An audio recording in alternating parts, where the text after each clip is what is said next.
మనుషుల్ని దేవుడు ఎందుకు ఒకలా ఈ హైందవ వాంగ్మయంలో ఉన్న దేవుడు మనుషుల్ని ఒకలాగే ఎందుకు సృష్టించలేకపోయాడు? ఒకళ్ళు ఎక్కువగా, ఒకళ్ళు తక్కువగా ఎందుకు పెట్టాడు? అని వీళ్ళు ఎందుకు రాశారు? దానికి గల కారణాలేంటి? అనేవి మీరు చదువుకుంటే గాని తెలీదు. యుద్ధం అయిపోయిన తర్వాత భీష్మ పితామహుడితోటి ధర్మాన్ని వీళ్ళు నేర్చుకున్నారంటే శ్రీకృష్ణుల వారికి తెలియని పాయింట్స్ కూడా చాలా ఉండిపోయాయని దాని అర్థం. యుధిష్ఠిరా, స్త్రీలకు పతి సేవయే లోకంలో అన్నిటికంటే గొప్ప ధర్మం. పతియే వారికి దైవం. అదే పరమగతి అని చెప్పబడినట్లు క్షత్రియునికి బ్రాహ్మణ సేవయే పరమపదం. బ్రాహ్మణుడే దైవం. Sir note this point. Cursor చూపించండి. ఇక బ్రాహ్మణుడే దైవం. ఓకే, బ్రాహ్మణుడే దైవం. రైట్ అండి. ఆ రాజకన్య వేదోక్త విధితో అతనిని పూజించింది. ఆసనం ఆర్ఘ్యపాద్యాలు సమర్పించింది. విప్రోత్తమా, మీకు ఏ వస్తువు అవసరం? మీ సేవకు దేనిని కానుకగా అర్పించను అని అడిగింది. బ్రాహ్మణుడు, కళ్యాణి, నాకు నీతోనే అవసరము. గృహస్థ ధర్మం మాన్యమైనదని నీవు అనుకుంటే నీ శరీరాన్ని దానం ఇచ్చి నాకు ప్రియం కలిగించు అన్నాడు. ఎవరు సార్? ఇదేంటి సార్ ఇది? మనుషులందరూ బ్రాహ్మణులను సేవించాలి. ఓకే, ఇందుకోసం ఆ మనిషి బ్రాహ్మణుల్ని సేవించాలి. ఇదే అన్నిటికంటే పవిత్రమైన ఉత్తమమైన కార్యం. బ్రాహ్మణుని సేవించిన పురుషునికి అన్ని దోషాలు నశించిపోతాయి. ఐశ్వర్యం, కీర్తి, ఉత్తమ బుద్ధి కూడా బ్రాహ్మణుని వలననే ప్రాప్తిస్తాయి. ఉత్తమ కుల సంపన్నుడు, ధర్మజ్ఞుడు, ఉత్తమ వ్రతమును పాటించేవాడు, పవిత్రుడు అయిన బ్రాహ్మణుని నిత్యం సేవించాలి. రుద్రుడు అంటే శివుడు గొప్పవాడంటండి. రుద్రుని కంటే బ్రహ్మ కంటే విష్ణువు అధికులు అని చెప్తున్నారండి. ఎవరు చెప్తున్నారు? శ్రీ మహావిష్ణువే చెప్తున్నారు. శ్రీ మహావిష్ణువే చెప్తున్నారు ఇక్కడ. తర్వాత ఆయన ఒక ఇంపార్టెంట్ లైన్ చెప్తున్నారు. కొంచెం కర్సర్ పెట్టండి జాన్ గారు. ఆయన ఎవరు? శ్రీ మహావిష్ణువు. ఆయన బ్రాహ్మణులను ఆదరిస్తాడు. అందుచేత మానవులకు బ్రాహ్మణుడే దైవం. అందుచేత మానవులకు బ్రాహ్మణుడే దైవం. ఈ చరాచర ప్రపంచంలో నాకు తెలిసినంత వరకు బ్రాహ్మణులకు సాటి అయిన దైవం లేదు. ఈరోజు పాఠం బ్రాహ్మణవాదం.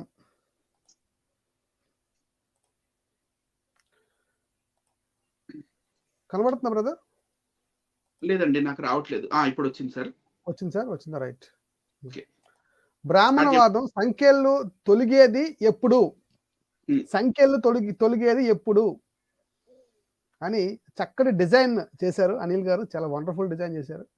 తర్వాత ఇంకో పాయింట్ కిందన, మనల్ని మోసం చేస్తుంది ఎవరు? సంఖ్యలు పెట్టారు. నిజంగా సంఖ్యల్లో ఉంది ప్రపంచం అంటే? నిజంగా ఉందండి, సంఖ్యల్లోనే ఉంది. దీని చిహ్నాలు ఎక్కడైనా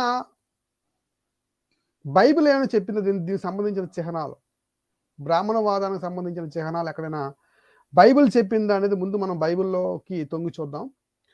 ముఖ్యంగా నెబుకద్నెజర్ కళ. ఈ నెబుకద్నెజర్ కళలో బైబిల్ యందు ఒక విగ్రహం కనబడుతుంది. ఈ విగ్రహానికి సంబంధించిన కళభావం, రాజు మర్చిపోయినప్పుడు దానికి సంబంధించిన కళభావం దానియేలు అనే ప్రవక్త వివరించుకొని వస్తాడు. వివరించుకొని వచ్చినప్పుడు తల భాగం ఏమో బంగారం,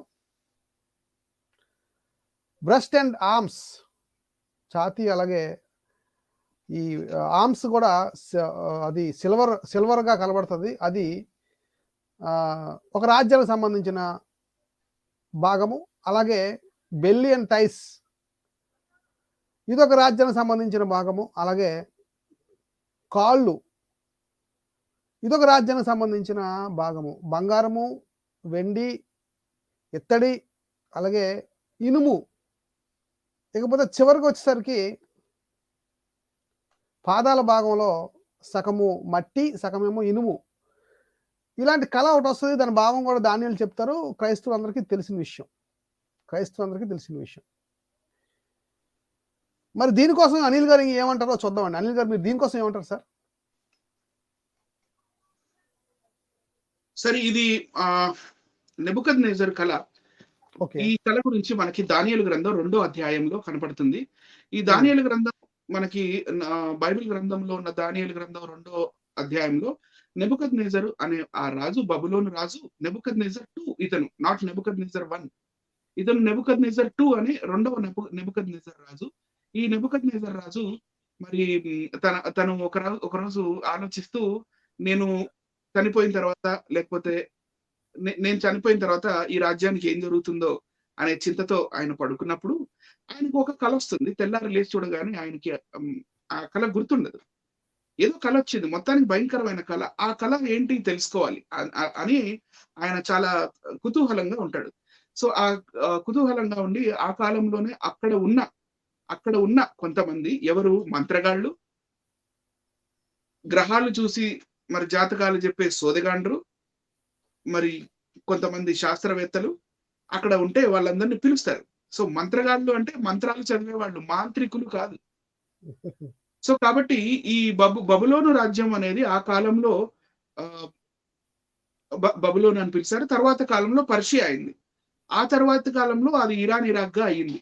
సో ఆ టైం అప్పుడు నా గట్టి నమ్మకం ఏందంటే, ఇంకా ఆర్యన్ మైగ్రేషన్, ఆర్యన్స్ భారతదేశంలోకి, ఆర్యులు భారతదేశంలోకి ఒకే రోజు రాలేదు, ఒక రాత్రి పూట రాలేదు, ఒక సంవత్సరం రాలేదు, 2 సంవత్సరాలు రాలేదు. కనీసం 1500 సంవత్సరాలు పట్టింది. వాళ్ళందరూ ట్రూపులుగా ఒక్కొక్క గ్రూప్ బ్యాచ్‌లో గ్రూప్‌గా. 200 మంది, 500 మంది అలా. సో కొంతమందిని పట్టుకొని మరి నెబుకద్నెజర్ రాజంటాడు, మీరు గొప్పవారు, మీరు మాంత్రికులు, మీరు సోదెగాండ్రు, మీరు గ్రహాలు, నక్షత్రాలు చూసి మీరు జాతకాలు చెప్పేవాళ్ళు కాబట్టి మీరు నా కల ఏంటో చెప్పండి, దాని అర్థం ఏంటో చెప్పండి అంటే, అయ్యా నీవు ఏం కల కన్నావో చెప్పేంత మాకు ఇది లేదు అని అన్నప్పుడు, నేను మీ తలకాయ కట్ చేస్తాను అని చెప్తాడు నెబుకద్నెజర్ రాజు. సో ఆ కాలం అప్పుడు కొంతమంది ఆర్యులు పారిపోయి అక్కడి నుంచి మన భారతదేశానికి వచ్చి, అంటే ఆ కాలం అప్పుడు అంటే ఈ దానియేలు ఎప్పుడైతే ఈ కళ యొక్క భావం చెప్తాడో, రాజా నీవు ఒక అద్భుతమైన ప్రతిమను చూచితివి, దాని తల బంగారమై ఉండెను, దాని ఛాతీ మరియు బాహువులు వెండి అయి ఉండెను, దాని ఉదరము మరియు తొడలు ఇత్తడి అయి ఉండెను, దాని 2 కాళ్ళు సగం మట్టితోను సగం ఇనుముతోను చేసి ఉండెను, పాదములు మట్టితో చేసి ఉండెను అనే అది ఏదైతే ఉందో దీని ఈ కళ యొక్క మీనింగ్ మాత్రం మరి ఈ బబులోను రాజు తర్వాత ఈ వచ్చేది పర్షియన్ రాజులని, అది ఛాతి మరియు బాహువులకి సాదృశ్యంగా ఉందని, తర్వాత మరి ఉదరము మరియు తొడలు గ్రీక్ మాసిదోనియన్ రాజు అయిన ఈ అలెగ్జాండర్ గ్రేట్ యొక్క రాజ్యం గురించి చెప్తుందని, దాని కాళ్ళు అంటే ఏదైతే రోమా సామ్రాజ్యం గురించి చెప్తుందని ఆ కాలంలోని వాళ్ళకి తెలుసు. కానీ ఇదే కాన్సెప్ట్ ని వీళ్ళు మన భారతదేశంలోకి తీసుకొని వచ్చి అక్కడ ఉన్న ఆర్యులు అనేవాళ్ళు మన భారతదేశానికి తీసుకొచ్చి వర్ణ వ్యవస్థగా చేశారనేది నా గట్టి నమ్మకం అండి. నాకు కూడా ఇదే నమ్మకం అండి. ఎందుకంటే ఆ బొమ్మను చూస్తే మనకు కనబడుతుంది. ప్రేక్షకులారా బాగా గమనించాలి. అక్కడ బొమ్మ గోల్డ్, సిల్వర్, బ్రాంజ్, ఐరన్ అక్కడ కూడా 4 కనబడుతున్నాయి. అలాగే 4 దాన్ని ఏమంటారు భాగాలు కనబడుతున్నాయి, లోహాలు కనబడుతున్నాయి, 4 భాగాలు కనబడుతున్నాయి. ఇకపోతే వర్ణ వ్యవస్థలో కూడా ఈ వ్యవస్థలో కూడా 4 ఉన్నాయి. బ్రాహ్మణ్స్, క్షత్రియాస్, వైశ్యాస్ అండ్ శూద్రాస్. అంటే అక్కడ బొమ్మని చూపించారు. బైబిల్లో ఆ బొమ్మను తీసుకొచ్చి దాన్ని కొంచెం మోడిఫై చేసి ఆర్యులు దాన్ని కాపీ కొట్టి దాన్ని ఇక్కడ వాడారు అనేది నా అనాలిసిస్ అండి అనిల్ గారు. ఓకే, మీ గట్టి భావన కూడా ఉంది దాని మీద. గట్టి భావన మీద ఉంది. అంటే మనకి కనబడుతున్నాయి, 4 కనబడుతున్నాయి, 4 రాజ్యాలు, 4 భాగాలు. అలాగే ఇక్కడ అంటే అక్కడ నుంచి కాపీ కొట్టారా అనేది మనకి చాలా తేటగా కనబడుతుంది. అలాగే నెక్స్ట్ బొమ్మ చూద్దామండి ఒకసారి. ఇది చూడండి. ఓకే, వీటిని కొట్టేది కూడా వస్తుంది. ఇది మైండ్లో ప్రేక్షకులు అందరూ బాగా గమనించాలి. అంటే ఈ 4 భాగాల్ని కలిపి కొట్టేసేది, దంచేసేది ఒకటి పరలోకం నుంచి వస్తుంది. ఇది కూడా మైండ్లో పెట్టుకోండి. ఇది చాలా ఇంపార్టెంట్ ఫోటో అండి. అందరూ ప్రేక్షకులు అందరూ గమనించండి. ఈ 4 వర్ణ వ్యవస్థ అయితే ఈ 4 భాగాలు వర్ణ వ్యవస్థ అయితే పైన చూడండి, మళ్ళీ చెప్తాను, మళ్ళీ చూడండి, ఇదిగో బ్రాహ్మణ్స్, క్షత్రియాస్, వైశ్యాస్, శూద్రాస్. ఇది నెబుకద్నెజర్ కలిగిన కళ దానియేలు చెప్పిన భావం. అక్కడ 4 రాజ్యాలు కనబడుతున్నాయి, 4 భాగాలు కనబడుతున్నాయి. ఈ 4 భాగాలు కనబడుతున్నాయి. దీన్ని కాపీ కొట్టి ఇక్కడ వీళ్ళు యూజ్ చేశారు అనేది మా భావన. ఈ భావనలో మరొకటి కూడా యాడ్ చేస్తున్నాం. అదేంటంటే ఈ 4 ఈ వర్ణ వ్యవస్థని సమూలంగా పడగొట్టేది ఒకటి వస్తుంది పరలోకం నుంచి అనేది కూడా ఇక్కడ ఈ మనకి కనబడుతుంది. రైట్? Okay sir. చూడండి, ఇప్పుడు ఋగ్వేదం వెళ్ళిపోదాం. ఋగ్వేదం వెళ్ళిపోదాం. ఇది 2వ భాగం అండి. ఋగ్వేద సహితం 2వ భాగము 90వ సూక్తం అండి. 10వ మండలం అండి. ఇది 90వ సూక్తం 1వ మంత్రాన్ని చదువుతారు అనిల్ గారు, జాగ్రత్తగా గమనించాలి. ఆ బొమ్మ అక్కడ బొమ్మని అక్కడ బైబిల్లో కనబడుతుంది. ఇక్కడ చూడండి ఎలా సృష్టించారో చూద్దాం ఒకసారి. చదవండి బ్రదర్. సో ఇప్పుడు నేను చదవబోతున్నది ఋగ్వేదం 10వ మండలం 90వ సూక్తం. అంటే ఋగ్వేదంలో మొత్తం 10 మండలాలు ఉంటాయి. అంటే 10 సెట్ ఆఫ్ బుక్స్ అన్నమాట. 10 సెట్ ఆఫ్ బుక్స్. ఆ 10 మండలాల్లో ఎక్కడా లేని ఈ వర్ణ వ్యవస్థ ఋగ్వేదం ఆఖరిలో 10వ మండలానికి వచ్చేసరికి ఇది ఇక్కడ మనకి ఏదైతే సంస్కృతం కనపడుతుందో ఇది క్లాసికల్ సాంస్క్రిట్ లాగా కూడా కనపడదు. కొంచెం మోడర్న్ సాంస్క్రిట్ అన్నమాట. సో అదేంటో నేను చూపిస్తాను. సో తెలుగులో దాని మంత్రం యొక్క తాత్పర్యం ఏంటో నేను చదివి వినిపిస్తాను. జనరల్ గా మనకి సాంస్క్రిట్ లో ఏముంటుందంటే సహస్ర శీర్ష, పురుష, సహస్రాక్ష, సహస్రపాత్ ఇది మనకి కనపడుతుంది. దాని అర్థం ఏంటంటే విరాట్ పురుషునకు అనంత శిరములు, అనంత చక్షువులు, అనంత పాదములు కలవు. అతడు బ్రహ్మాండము నందంతటను వ్యాపించినాడు. ఆయన 10 అంగుళాలంతా ఎక్కువైనాడు. ఇంతవరకు జరుగుతున్నది అంతయు అతడే. ప్రాణులు అనుభవించుటకు గాను తన కారణావస్థను విడచినాడు, జగన్నాథావస్థను దాల్చినాడు. అతను దేవత్వమునకు ఈశ్వరుడు అని ఉందండి. తర్వాత నెక్స్ట్ దానికి వెళ్తే ఇక్కడ మీకు అర్థమయ్యే విధంగా ఈ ఋగ్వేదం 10వ మండలం 90వ సూక్తంలోని 12వ మంత్రం దాని తెలుగు భావము, మరి సంస్కృత మంత్రము, మరి ఇంగ్లీష్ లోని భావం కూడా పెట్టడం జరిగింది. ఈ హిందీలో రాయబడి ఈ సంస్కృతం అని ఏదైతే చెప్తున్నారో ఇది హిందీ దేవనాగరి లిపిలో రాయబడి నేను చదువుతున్నానండి. బ్రాహ్మణ్యోస్య ముఖమాసీత్ బాహురాజన్యః కృతః ఉరు తదస్య యద్వైశ్యః పద్భాయాః శూద్రో అజాయత. అంటే దాని అర్థం ఏంటంటే his face became Brahmins, his hands were made as Kshatriya, his thighs became Vaishya, and from his feet were born the Shudras. దీని అర్థం తెలుగులో ఏమంటే ఇతని ముఖము నుండి బ్రాహ్మణులు, బాహువుల నుండి క్షత్రియులు, తొడల నుండి వైశ్యులు, పాదముల నుండి శూద్రులు జన్మించినారు. ఈ కాన్సెప్ట్ మనకి మొట్టమొదటిసారి ఈ చాతుర్వర్ణ్యం అనేది తలలో నుండి బ్రాహ్మణుడు రావటం, బాహువుల్లో నుంచి క్షత్రియులు రావటం, తొడలలో నుండి వైశ్యులు రావటం, మరి పాదముల నుండి శూద్రులు రావటం అనేది మొట్టమొదటిసారి మనకి ఋగ్వేదం 10వ మండలం 90వ సూక్తంలోనే కనపడుతుంది. అంటే చాతుర్వర్ణ్యానికి బీజం పడింది ఋగ్వేదంలోనే. కరెక్ట్ అండి. ఈ ఋగ్వేదంలోని ఈ చాతుర్వర్ణ్యాన్ని దీన్ని బేస్ గా తీసుకొని నెక్స్ట్ మన ఫోటోలో ఏం కనపడుతుందంటే అంటే ఇంకోసారి చూపించాను ప్రేక్షకులు, ఇంకోసారి చూపించాలనుకుంటున్నాను. చూడండి 2 ఒకలా ఉన్నాయా లేవో చెప్పండి మీరే ప్రేక్షకులారా. ఈ నెబుకద్నెజర్ కళ్ళలో కనబడిన ఈ బొమ్మ, అలాగే చాతుర్వర్ణ్యంలో ఉన్న ఈ బ్రాహ్మణులు, క్షత్రియులు, వైశ్యులు, శూద్రులు, ఈ బొమ్మను చూస్తుంటే సేమ్ అక్కడ ఎలా కొద్ది ఇక్కడ ఎలా కొద్ది కాపీ కొట్టినట్టుగా కనబడుతుంది నాకైతే కనుక. మరి ప్రేక్షకులు మీరే బాగా ఆలోచించండి. ఎంతవరకు ఇది కరెక్ట్ అనేది మీరు ఆలోచించండి. ఎందుకంటే సేమ్ కనబడుతుందండి. ఆ లక్షణాలు కనబడుతున్నాయి, ఆ పరిస్థితులు కనబడుతున్నాయి. ఒకసారి మీరు గమనించుకోండి. సరే, మళ్ళీ మనం ముందుకు వెళ్ళిపోదాం అండి. జస్ట్ గుర్తు చేశాను అంతే, ఇంకేం కాదు. Right, next. సో ఇదే మళ్ళీ మీకు సింబాలిక్ గా అర్థం అవ్వడానికి తలలో నుండి బ్రాహ్మణుడు, తర్వాత ఈ ఛాతీ మరియు ఛాతీలో నుంచి లేకపోతే బాహువుల్లో నుంచి క్షత్రియులు రావటం, తర్వాత ఈ తొడల భాగం నుంచి వైశ్యులు రావటం, మరి పాదముల నుంచి శూద్రులు రావటం చూపించడం జరిగింది సింబాలిక్ గా. మరి దీని ప్రకారమే మరి ఈ ఎస్సీలు, ఎస్టీలు లేకపోతే మరి మిగతా వాళ్ళు వీళ్ళందరూ ఈ సిస్టమ్ లోనే మన భారతదేశంలో మరి దీన్ని ఫ్రేమ్ చేసింది ఎవరు?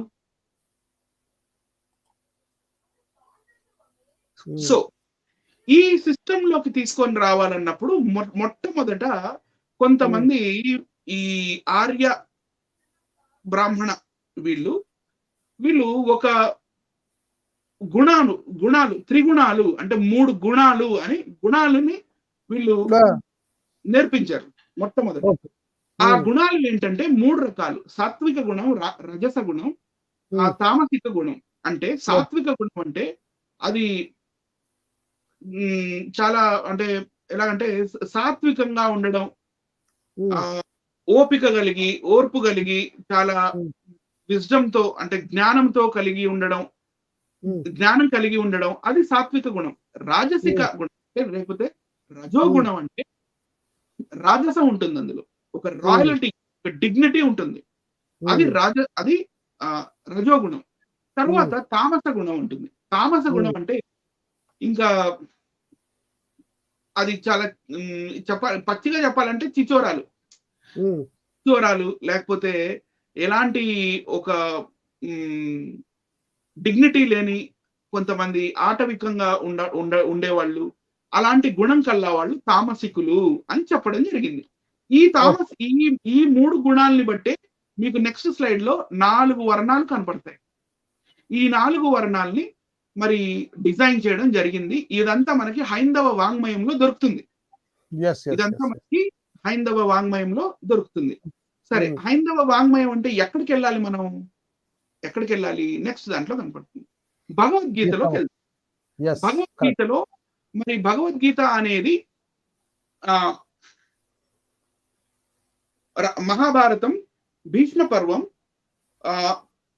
24వ అధ్యాయం నుంచి 42వ అధ్యాయం వరకు శ్రీకృష్ణుడు అర్జునుడికి ఏదైతే బోధ చేశాడో, ఏదైతే బోధించాడో దాన్ని భగవద్గీతగా పరిగణిస్తారు. సో ఈ భగవద్గీతని మరి కురుక్షేత్ర యుద్ధం జరగబోతున్న ఆ సమయంలో అర్జునుడు, బావా నేను మరి యుద్ధం చేయను, అవతల వైపు అంతా నా వాళ్ళు ఉన్నారు అని చెప్తున్నప్పుడు మరి శ్రీకృష్ణుల వారు మాట్లాడిన మాటలు ఏంటో చూద్దాం. ఇది మీరు స్క్రీన్ మీద చూస్తున్నది గీతా మకరందం అండి. గీతా మకరందం. నెక్స్ట్ దాంట్లోకి వెళ్దామండి. ఈ రిఫరెన్స్ వచ్చేసి 4వ అధ్యాయం, భగవద్గీత 4వ అధ్యాయము 13వ శ్లోకం. భగవద్గీత 4వ అధ్యాయము 13వ శ్లోకంలో ఏం చెప్తున్నారంటే, చాతుర్వర్ణ్యం మయా సృష్టం గుణకర్మ విభాగశః తస్య కర్తారమపి మాం విద్యాకర్తార మవ్యయం అని. ఇక్కడ దీని అర్థం ఏం చెప్తుందంటే, చాతుర్వర్ణ్యం మయా సృష్టం, ఈ చాతుర్వర్ణ్యాన్ని నేనే సృష్టించాను. గుణకర్మ విభాగశః అంటే గుణము కర్మల్ని బట్టి. ఈ త్రిగుణాలు అని మనం ఇందాక ఏదైతే మాట్లాడానో దాని గురించి. సో ఇక్కడ కామెంటరీస్ లో చూస్తే మనకి దీని గురించి తెలుస్తుంది. నేను తాత్పర్యం చదివిన తర్వాత ఈ కామెంటరీలో ఉన్నదాన్ని సార్ గారు మనకి జూమ్ చేసి చూపిస్తారు. బ్రాహ్మణ క్షత్రియాదులను 4 వర్ణములు, బ్రాహ్మణ క్షత్రియాదులను 4 వర్ణములు సత్వాది గుణముల యొక్కయు ఆ గుణముల చేయబడు కర్మల యొక్కయు విభాగమును అనుసరించి నాచే సృష్టింపబడినవి. ఈ చాతుర్వర్ణ్యాన్ని నేనే సృష్టించాను అని చెప్తున్నారు. వారికి నేను కర్తనైనప్పటికీ వాస్తవముగా నన్ను అకర్తగను నాశరహితుడుగాను ఎరుగుము అని చెప్తూ కింద టేబుల్ ఇచ్చారు చూడండి. గీతా మకరందంలో గుణము వర్ణము కర్మ అంటే గుణకర్మ విభాగశః అని అన్నాడు. కాబట్టి గుణములు కర్మలు బట్టి విభాగించి ఒక టేబుల్ తయారు చేసి ఇచ్చారు. కేవలం సత్వ గుణం ఉన్న వారిని బ్రాహ్మణులు అని అంటారు అని భగవద్గీత చెప్తుంది. సత్వగుణము స్వల్పముగా మరియు రజోగుణము అధికముగా ఉన్నవారు క్షత్రియులు అవుతారంట. స్వల్పముగా సత్వగుణము కలిగి రజోగుణము తమో గుణము గలవారు, అంటే 3 గుణాలు కలిగిన వారు వైశ్యులు అవుతారన్నారు. ఓకే. రైట్ అండి. ఇప్పుడు మరి శూద్రులకి ఏం గుణాలు ఉంటాయంటే తమో గుణము అధికముగను రజోగుణము స్వల్పముగను కలిగిన వారు శూద్రులు. ఓకే. అంటే ఇప్పుడు ఇందాక నేను చిచోర అని ఏదైతే వర్డ్ యూజ్ చేశానో, లేకపోతే ఆటవికులుగా ప్రవర్తించటం అనేది ఏదైతే చెప్పానో అది చాలా ఎక్కువగా అంటే అధికముగా, మరియు రజోగుణం అంటే ఠీవిగా మరి రాజసంతో ఉండడం అది బహు తక్కువగా ఉన్న వాళ్ళు శూద్రులు అని మనకి గీతా మాధుర్యం గీతా మకరందం చెప్తుందండి. ఓకే. ఓకే. రైట్. నెక్స్ట్ మరి ఈ ఈ బ్రాహ్మణులు మరి ఎంతటి శ్రేష్టమైన వారు, మరి బ్రాహ్మణులు వారిని మనం ఎలా చూసుకోవాలి, మరి వారి ఇంపార్టెన్స్ ఏంటి అనేది మనకి మనుస్మృతి 1వ అధ్యాయము 98, 99, 100 అంటే 100 ఈ శ్లోకములు, ఈ శ్లోక తాత్పర్యములో మనం చూస్తే తెలుస్తుంది. నేను చదువుతాను. ఈ సృష్టి యందు ప్రాణాలు గొప్పవి, ప్రాణముల యందు బుద్ధి వల్ల జీవించు జీవులు గొప్పవారు, ఆ జీవుల యందు మానవులు మిక్కిలి గొప్పవారు, వారిలో బ్రాహ్మణులు గొప్పవారు, ఆ బ్రాహ్మణులలో విద్వాంసులు శ్రేష్ఠులు, ఆ విద్వాంసుల యందు యుక్తాయుక్త విచక్షణ కలవారు శ్రేష్ఠులు కాగా, వారికంటే బ్రహ్మజ్ఞానం కలవారు మిక్కిలి గొప్పవారు. ఈ బ్రాహ్మణుడు ధర్మరక్షణకై పుట్టినవాడు. Note this point.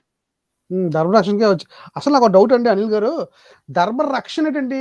ధర్మం నిజంగా ధర్మం ఏంటో దాన్ని రక్షించే ఉండాలంటారా? అంటే వాళ్ళ డాక్టరీన్ అలా చెప్తుందండి.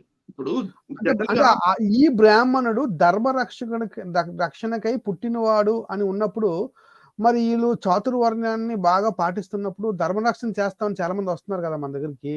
మేము ధర్మరక్షణ చేస్తాం అంటే వీళ్ళు చేయకూడదు. యాక్చువల్లీ దానికోసం ఎవరు పుట్టారు? బ్రాహ్మణులు పుట్టారు. అంటే బ్రాహ్మణులు మాత్రం ధర్మరక్షణ చేయాలి కదా. మరి వీళ్ళందరూ మేము కూడా ధర్మరక్షణ చేస్తున్నాం అంటున్నారు ఏంటి? అదొక ప్రశ్న అండి, నాకు డౌట్ అండి, ఇంకేం కాదు. మరి వెళ్ళి చూస్తే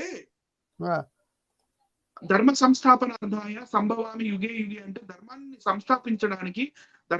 స్థాపించడానికి ప్రతి యుగంలో నేను వస్తాను అని శ్రీకృష్ణుల వారే చెప్పారు. అంటే నాకు మళ్ళీ డౌట్ వస్తుంది. మీరు అలా చెప్పరు కానీ నాకు మళ్ళీ డౌట్ వచ్చింది. అదేంటంటే ఒకసారి మనం చూపిస్తాను. అలా చెప్పని నాకు కూడా ఒక డౌట్ వచ్చిందండి. ఏంటంటే మరి ఇప్పుడు శ్రీకృష్ణుడు వారు ధర్మరక్షణకు వచ్చారు కదా, ఇక్కడేమో బ్రాహ్మణుడు అని ఉంది. మరి శ్రీకృష్ణుడు బ్రాహ్మణుడా? కాదు.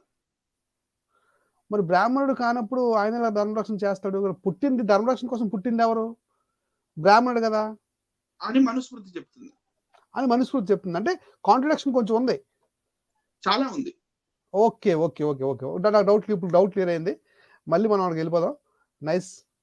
Okay, right. కంటిన్యూ చేయండి. రైట్ అండి. ఈ బ్రాహ్మణుడు ధర్మరక్షణకై పుట్టినవాడు, ధర్మాన్ని ఆచరిస్తున్నందు వల్లనే అతడు బ్రాహ్మణత్వాన్ని పొందుతున్నాడు. అతడు సర్వశ్రేష్ఠుడు, అందరకు సమీపస్థుడు కావున ఈ ప్రపంచమంతయు అతని సొత్తుగానే పరిగణింపబడుతుంది. ఈ ప్రపంచం అంతా ఎవరి సొత్తు అండి? బ్రాహ్మణుడు సొత్తు. దేవుడి సొత్తు కాదు. కరెక్ట్. దేవుడు మాన్యం అనకూడదు. ఇప్పుడు మనం అనకూడదండి దేవుడి మాన్యం అండి, ఇది దేవుడి మాన్యం, దేవుడి ఆస్తి అంటారు చూసారా, అలా అనకూడదు. బ్రాహ్మణుడు ఆస్తి అనొచ్చా? మరి ఈ ప్రపంచం అంతయు అతని సొత్తుగానే పరిగణింపబడుచున్నది అనేది మనకి ఇక్కడ కనపడుతుందండి. కనబడుతుందంటే ఓకేనండి, రైట్ అండి. ఓకే, దాని నెక్స్ట్ శ్లోకం యొక్క తాత్పర్యం కూడా చదివేస్తాను సార్. 101వ శ్లోక తాత్పర్యం. అందువలన బ్రాహ్మణుడు తన సొత్తును తానే అనుభవించుచున్నాడు, తన వస్త్రములను తానే ధరించుచున్నాడు, తన వస్తువులనే దానము చేయుచున్నాడు. పైగా అతని దయా దాక్షిణ్యముల వలన ఇతరులు బ్రాహ్మణుని సొత్తును అనుభవించుచున్నారు. అంటే ఈ జగత్తు మొత్తం బ్రాహ్మణుల సొత్తు కాబట్టి మనం నేడు ఏది అనుభవించినా, మనం ఏది తిన్నా, ఏది వేసుకున్నా, ఏది ఎంజాయ్ చేసినా అదంతా బ్రాహ్మణుల సొత్తు అని మనకి ఇక్కడ ఈ తాత్పర్యం ఓకే. చెప్తున్నది. అంటే వాళ్ళ దయ వల్ల మనం అందరూ బతుకుతున్నాం, అది పాయింట్. ఓకే. అవునండి.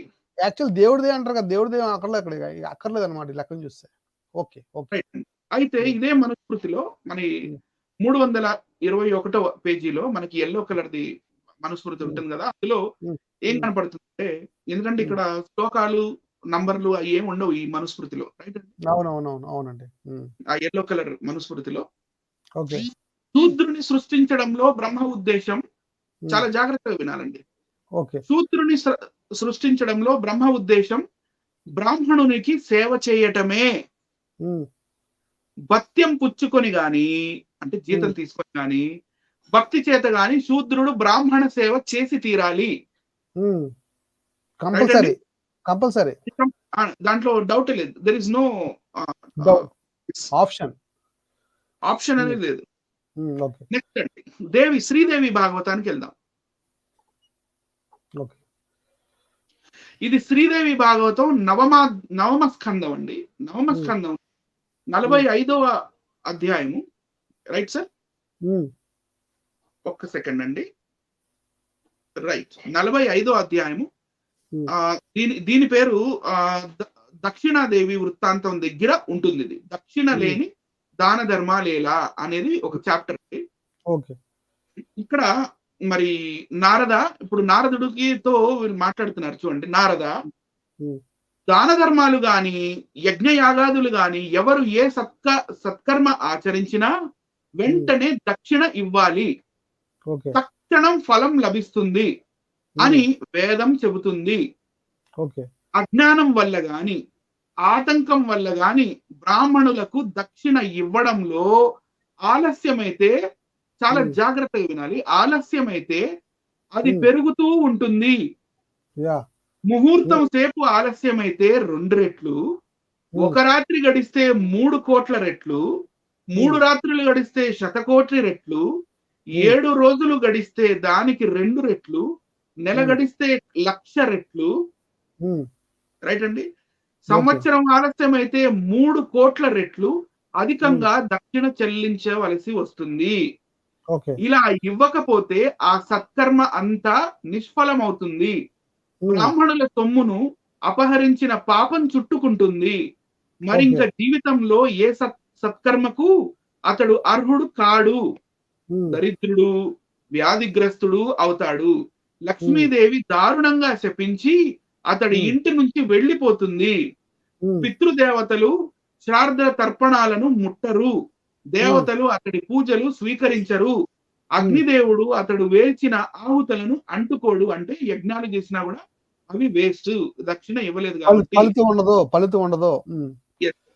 హ్మ్. దానం చేసిన వస్తువును ప్రతిగ్రహీతకు వెంటనే స్వాధీనం చెయ్యని వాడు, హ్మ్. ప్రతిగ్రహీత నుంచి తిరిగి యాచించి తీసుకున్న వాడు ఇద్దరు తాడు తెగిన తెప్పల్లాగా నరక కూపంలో పడిపోతారు. నరక కూపం. ఓకే. హ్మ్. రైట్ అండి. హ్మ్. మరి ఈ 60వ శ్లోకం కింద ఉన్న తాత్పర్యం చదువుతున్నాను. హ్మ్. శ్రీదేవి భాగవతం 9వ స్కందం 45వ అధ్యాయం 60వ శ్లోక తాత్పర్యం. హ్మ్. బ్రాహ్మణుడు అడిగినా దక్షిణను ఇవ్వని యజమానుడు, బ్రాహ్మణుడు అడిగినా హ్మ్. దక్షిణను ఇవ్వని యజమానుడు కుంభీపాక నరకానికి పోతాడు. హ్మ్. 1,00,000 సంవత్సరాలు యమదూతల చేతుల్లో నానా హింసలు అనుభవిస్తాడు. హ్మ్. అటుపైని దరిద్రుడుగా, వ్యాధిగ్రస్తుడుగా జన్మిస్తాడు. అతడి హ్మ్. వంశంలో ఇటు అటు 7 తరాలు వారికి ఆ మహాపాపం చుట్టుకుంటుంది. ఇదొక జన్మ సిద్ధాంతం అండి. మళ్ళీ జన్మ సిద్ధాంతం అంటే జన్మ సిద్ధాంతంతోని ఏం చేస్తున్నారంటే ఇక్కడ ఒక్క మాట చెప్పాలి సార్ నేను. అంటే జన్మ సిద్ధాంతంతో వీళ్ళు భయపెడుతున్నట్టు కనపడుతుంది సార్ నాకు. అంటే అవునండి. పూర్వ జన్మలో అంటే బ్రాహ్మణుడికి దక్షిణ ఇవ్వలేదు గనుక ఈ జన్మలో వ్యాధిగ్రస్తులుగా చాలా మంది పుడుతుంటారు కదండీ! వీళ్ళందరూ కూడా కొందరు పోలియోతో ఉంటారు. కొందరు చాలా అవయవాలు లేకుండా కూడా పుడతారు. కొందరు గుడ్డివారుగా పుట్టినోళ్ళున్నారు. చెవిటివారుగా పుట్టినోళ్ళు కూడా ఉన్నారు. డమ్ అండ్ డెఫ్ అంటారు కదా! అలాంటోళ్ళున్నారు. అంటే వీరు పూర్వ జన్మలో ఏం చేశారంటేనండి బ్రాహ్మణులకు దక్షిణ ఇవ్వలేదు. దక్షిణ ఇవ్వలేదు గనుక ఈ జన్మలో ఇలాగా హ్మ్. పుట్టవలసొచ్చిందా అంటారా అనిల్ గారు? వాళ్ళు ఏమన్నా రాస్తారు సార్. అంటే ఇక్కడ ఇక్కడ ఇక్కడ మనకి అర్థమవుతుంది ఏంటంటే జన్మ జన్మల బంధం అంటారు కదా, జన్మ జన్మల బంధం. అంటే అంతే జన్మ సార్. జన్మల బంధాల్లో రకరకాల అంటే బ్రాహ్మణులు ఎవరైతే సరిగ్గా చూసుకోలేదో వాళ్ళందరూ ఈ విధంగా శూద్రులు గాను, లేకపోతే కాళ్ళు చేతులు లేనివారు గాను, ఇలాంటి చూడు చాలా మంది బెగ్ చేసుకుంటారు కదండి. అంటే ఏ ఆధారం లేనివారు అందరూ కూడా ఈ విధంగా పూర్వ జన్మలో బ్రాహ్మణులు సరిగ్గా చూసుకోలేదు. అవును. అంటే అంటే చీమ, కుక్క, నక్క, దోమ, మరి కాక్రోచ్ అంటే జల్ల పురుగు, అంటే బొక్క లేకపోతే బల్లి, కుక్క, రాబందు ఇలా కూడా పుడతారు. ఇలా కూడా పడతారు మేడం. అంటే అంటే ఎంత దారుణంగా శాపం చెప్తుంటే, అంటే ఇప్పుడు ఈ పుస్తకం కొనుక్కున్నవారు ఎవరైనా చదివిన వారు, మరి చదివిన వెంటనే వాడికి ఏ జ్ఞానం రావాలంటే, అమ్మో ఈ బ్రతుకులో కానీ నేను బ్రాహ్మణుడికి సేవ చేయకపోతే నెక్స్ట్ జన్మ ఏ విధంగా పుడతానో అని ఒక భయం పుడుతుంది. భయం పుట్టాలా, భయాన్ని కలిగిస్తుంది ఈ పుస్తకం. అంతే కదా? అంతే అంతే సార్. అంటే భయపెడుతున్నా కల్పించే సార్, ఇంకా భయాన్ని కల్పించే పుస్తకం నెక్స్ట్ ఉంది, అది చూపించండి సార్. ఓకే, చూపిద్దాం. ఓకే, నెక్స్ట్ చూపిద్దాం అండి. ఎస్, వచ్చేసిందండి. గీతా ప్రెస్ గోరఖ్పూర్ అండి, ద్వితీయ కాండము. ఇది మహాభారతం అండి, మహాభారతం. మరి మతోన్మతులందరికీ చాలా ఇష్టమైన సంస్థ గీతా ప్రెస్ గోరఖ్పూర్ అండి. మరి ఏమైందో తెలియదు కానండి, మొన్న షాప్కి వెళ్ళినప్పుడు మనందరం చూపిస్తాను. షాప్కి వెళ్ళినప్పుడు గీతా ప్రెస్ అనేది మూసేస్తున్నారని చెప్పి ఒక టాక్ అండి. మూసేస్తున్నారంట గీతా ప్రెస్. మూసేస్తున్నారంటే ఏమో తెలియదండి, మరి ఏదేదో తెలియదు, మొత్తానికి మూసేస్తున్నారు. చాలా పుస్తకాల్లో ప్రింటింగ్స్ అండి, నేను అప్పుడు చూసిన పుస్తకాలు ఇప్పుడు చూసిన పుస్తకాలు చాలా తేడాలు వచ్చేసాయండి. ప్రింటింగ్ కూడా తేడాలు వచ్చేసాయి. కొన్ని పుస్తకాల్లో ఉండవు, ఇంకో పుస్తకాల్లో ఉండవు. ఈ పుస్తకాల్లో ఉండేవి ఇంకో పుస్తకాల్లో ఉండవండి. ఇదిగోటండి, ఇప్పుడు మీకు తెర మీద స్క్రీన్ మీద చూపించిన పుస్తకం దగ్గర ఉంది. మరి ఎందులోంచో మాట్లాడేస్తున్నాను అనుకుంటున్నారు. మహాభారతం అండి, మహాభారతం. నేను ఇంకా బాగా చూపిస్తాను పుస్తకాన్ని. మహాభారతం, ఇది గీతా ప్రెస్ అండి. గీతా ప్రెస్ కోడ్ నెంబర్ ఉంటుంది 980. గీతా ప్రెస్ సంబంధించిన వెనకాల చూపిస్తాను. గీతా ప్రెస్ గోరఖ్పూర్. ఓకేనా? రైట్ అండి. నా సలహా ఏంటంటే, మరి ప్రేక్షకులందరికీ నా సలహా ఏంటంటే, మీరు ఇది కొనుక్కుంటే ఇది ఒకటి కొనుక్కుంటే చాలండి. గీతా ప్రెస్ మహాభారతం ఒకటి, కనీసం ఒక్క పుస్తకం చదివినా మీకు చాలా విషయాలు అర్థమైపోతాయండి. ఇది హైందవులకి అర్థమైపోతాయి, క్రైస్తవులకి అర్థమైపోతాయి, ముస్లిమ్స్కి అర్థమైపోతాయి. కనుక కొని చదవండి. చదవడం వల్ల ఉపయోగమే తప్ప లాస్ ఏం కాదు. నిజం తెలిసిపోద్ది మీకు, నిజమైతే ఖచ్చితంగా తెలిసిపోద్ది. మరి ఇది మళ్ళీ మూసేసిన తర్వాత మనకు దొరకదు. నా పాయింట్ ఏంటంటే, ఇది మూసేశారు అనుకోండి టోటల్గా, అంటే గీతా ప్రెస్ కానీ మూసేశారు అనుకోండి గోరఖ్పూర్ వారిది, మనకి ఈ పుస్తకం దొరకదు కదా. దొరికితే నిజం ఆగిపోద్ది. రైట్, ఇప్పుడు చెప్పండి బ్రదర్, కంటిన్యూ చేద్దాం. ఇప్పుడు మనం పీపీటీలోకి వెళ్ళిపోదాం సార్. రైట్. సో ఇప్పుడు మనం అనుశాసనిక పర్వం గురించి మాట్లాడతాం అనుకుంటాను. అవునండి. మీరు చాలా రోజులు బట్టి అడుగుతున్నారు కదా, చాలా రోజులు బట్టి అడిగారండి నన్ను. ఎలాగైనా సరే మీరు మహాభారతంలో కొన్ని విషయాలు ఉంటాయి, అద్భుతమైన విషయాలు, అది మీరు ఏం చూస్తారంటే, వెంటనే నేను ఏం చేశానంటే అండి, రాత్రి అంతా కూర్చొని చదివానండి చాలాసేపు. చదవగానే చాలా విషయం ఏంటండి, అనుశాసనిక పర్వం అనేది టిటిడి వారి పుస్తకం ఏదైతే ఉందో, ఆ టిటిడి వారి ఈ గ్రంథం ఏదైతే ఉందో అందులో చాలా పాయింట్స్ తీసేశారు. నేను అది ఫస్ట్ చదివేశానండి. అది ఫస్ట్ అందులో చూస్తే నాకు ఆశ్చర్యం అనిపించి, మళ్ళీ ఇది కొని చదువుతున్నప్పుడు నాకు ఆశ్చర్యం అనిపించింది. అరే, అందులో ఉన్నవి ఇందులో లేవు, ఇందులో ఉన్నవి అందులో లేవు. ఒకలా ఉండాలి కదా, కొంచెం చిన్న డిఫరెన్స్ ఉంటే సరిపోద్ది. మరీ చాలా డిఫరెన్స్, చాప్టర్లే ఉండవు కొన్నిసార్లు. చాప్టర్లు ఎగిరిపోయాయి. కనుక ఇది మనకు దొరికింది చక్కగా. ఇది చదవడంతో నాకు జ్ఞానోదయం అయిపోయిందండి. మరి మీకు చెప్పగానే మీరు చాలా సంతోషించారు. మనం ఎలాగైనా దీన్ని ముందుకు తీసుకెళ్ళాలన్నారు. ఖచ్చితంగా మనం చూపిద్దాం, ప్రపంచానికి సత్యాన్ని చూపిద్దాం. నేను ఎందుకు డిసప్పాయింట్ అయ్యానంటే, నేను ఇంగ్లీష్ లో చదివాను, నాకు ఇంగ్లీష్ లో దొరికినాయి. ఓకే, తెలుగులో దొరకలా. మరి ఎలా పట్టాలి? నాకు సోర్స్ మిమ్మల్ని అడిగాను, సార్ మీ దగ్గర గీతా ప్రెస్ మహాభారతం ఉందా సార్?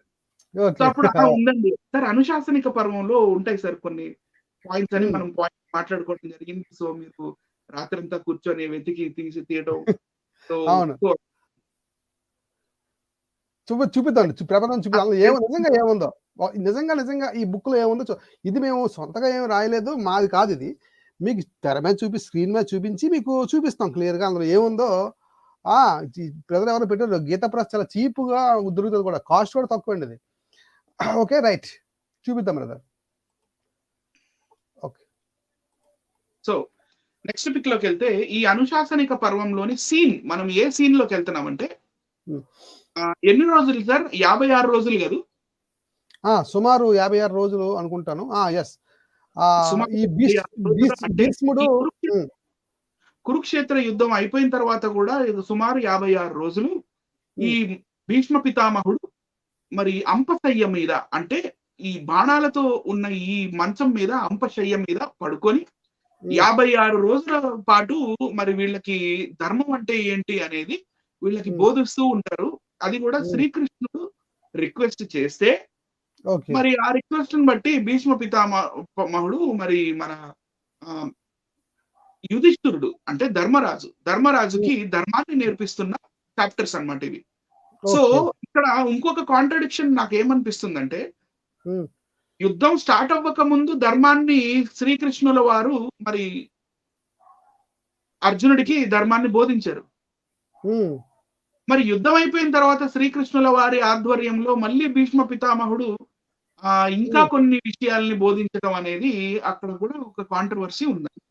అంటే నా పాయింట్ అంటే ఇప్పుడు భగవద్గీత ఈజ్ ఏ డివైన్ అంటారు. భగవద్గీత అనేది దానికి మించింది లేదంటారు కదా. అంటే దాంట్లో ఉన్న జ్ఞానం మించింది లేదంటారు. అలాంటప్పుడు మళ్ళా భీష్ముడు చెప్పింది మరి ఏంటి? ఎందుకు చెప్పాలి భగవద్గీత ముందే వచ్చినప్పుడు? అనిల్ గారు, నా ప్రశ్న అర్థమైందండి? Please come again sir. ఇప్పుడు మీరేమంటున్నారంటే దీనికి ముందే భగవద్గీత చెప్పాడు కదా కృష్ణుడు. అవును. మరి భగవద్గీత అల్టిమేట్ అంటారు వీళ్ళు. భగవద్గీతలో లేదంటే ఏం లేదు, మొత్తం ప్రపంచం అంతా భగవద్గీతలో ఉంది. మేము భగవద్గీత ఒకటి చాలు మాకు. భగవద్గీతలో మొత్తం అంతా మనకి ఎక్స్ప్లెయిన్ చేశాడు శ్రీకృష్ణుడు. అన్ని విధాలవి మానవునికి అవసరమైనవన్నీ కూడా అందులో ఉన్నాయి అంటారు. అంటే ఇప్పుడు మరి యుద్ధం అయిపోయిన తర్వాత భీష్మ పితామహుడి తోటి ధర్మాన్ని వీళ్ళు నేర్చుకున్నారంటే శ్రీకృష్ణుల వారికి తెలియని పాయింట్స్ కూడా చాలా ఉండిపోయాయని దాని అర్థం. శ్రీకృష్ణ వారికి కూడా తెలియదు అనమాట. ఏం తెలీదు? ధర్మం కోసం చాలా విషయాలు తెలియవు. ఆ విషయాలన్నీ కూడా ఇక్కడ ఈ భీష్ముడు చెప్తున్న సందర్భం అనమాట ఇది. Okay, right. ముందుకు ఇప్పుడు క్లారిటీ వచ్చింది. Okay, right. మనం ముందుకు సాగుదాం. రైట్. మరి మీరు ఇది కొంచెం జూమ్ చేసి కొంచెం ఎక్కువ నేను పైన చెప్పేస్తాను సార్. ఇది చెప్పండి, మనం మెయిన్ అన్ని చూపిస్తాను. ఓకే. ఇక్కడ ఏంటంటే సుదర్శనుని అతిథి సత్కార కథ. మరి అంపశయ్యపై బాణాల మరి బెడ్ మీద పడుకొని మరి భీష్మ పితామహుడు సుదర్శనుని అతిథి సత్కార కథ చెప్తున్నాడు. ఈ కథ ఏంటంటే మరి ఒక గృహస్థుడు అంటే చెప్తాను, భీష్ముడు చెప్పాడు. ఒక గృహస్థు ధర్మాన్ని ఆశ్రయించి మృత్యుపై ఎలా విజయం పొందాడో ఆ విషయంలో ఒక ప్రాచీన ఇతిహాసం ఉదాహరణగా చెప్పబడుతుంది అని. అంటే ఈ ధర్మాన్ని పాటించిన వాడు మృత్యుంజయుడు అవుతాడు.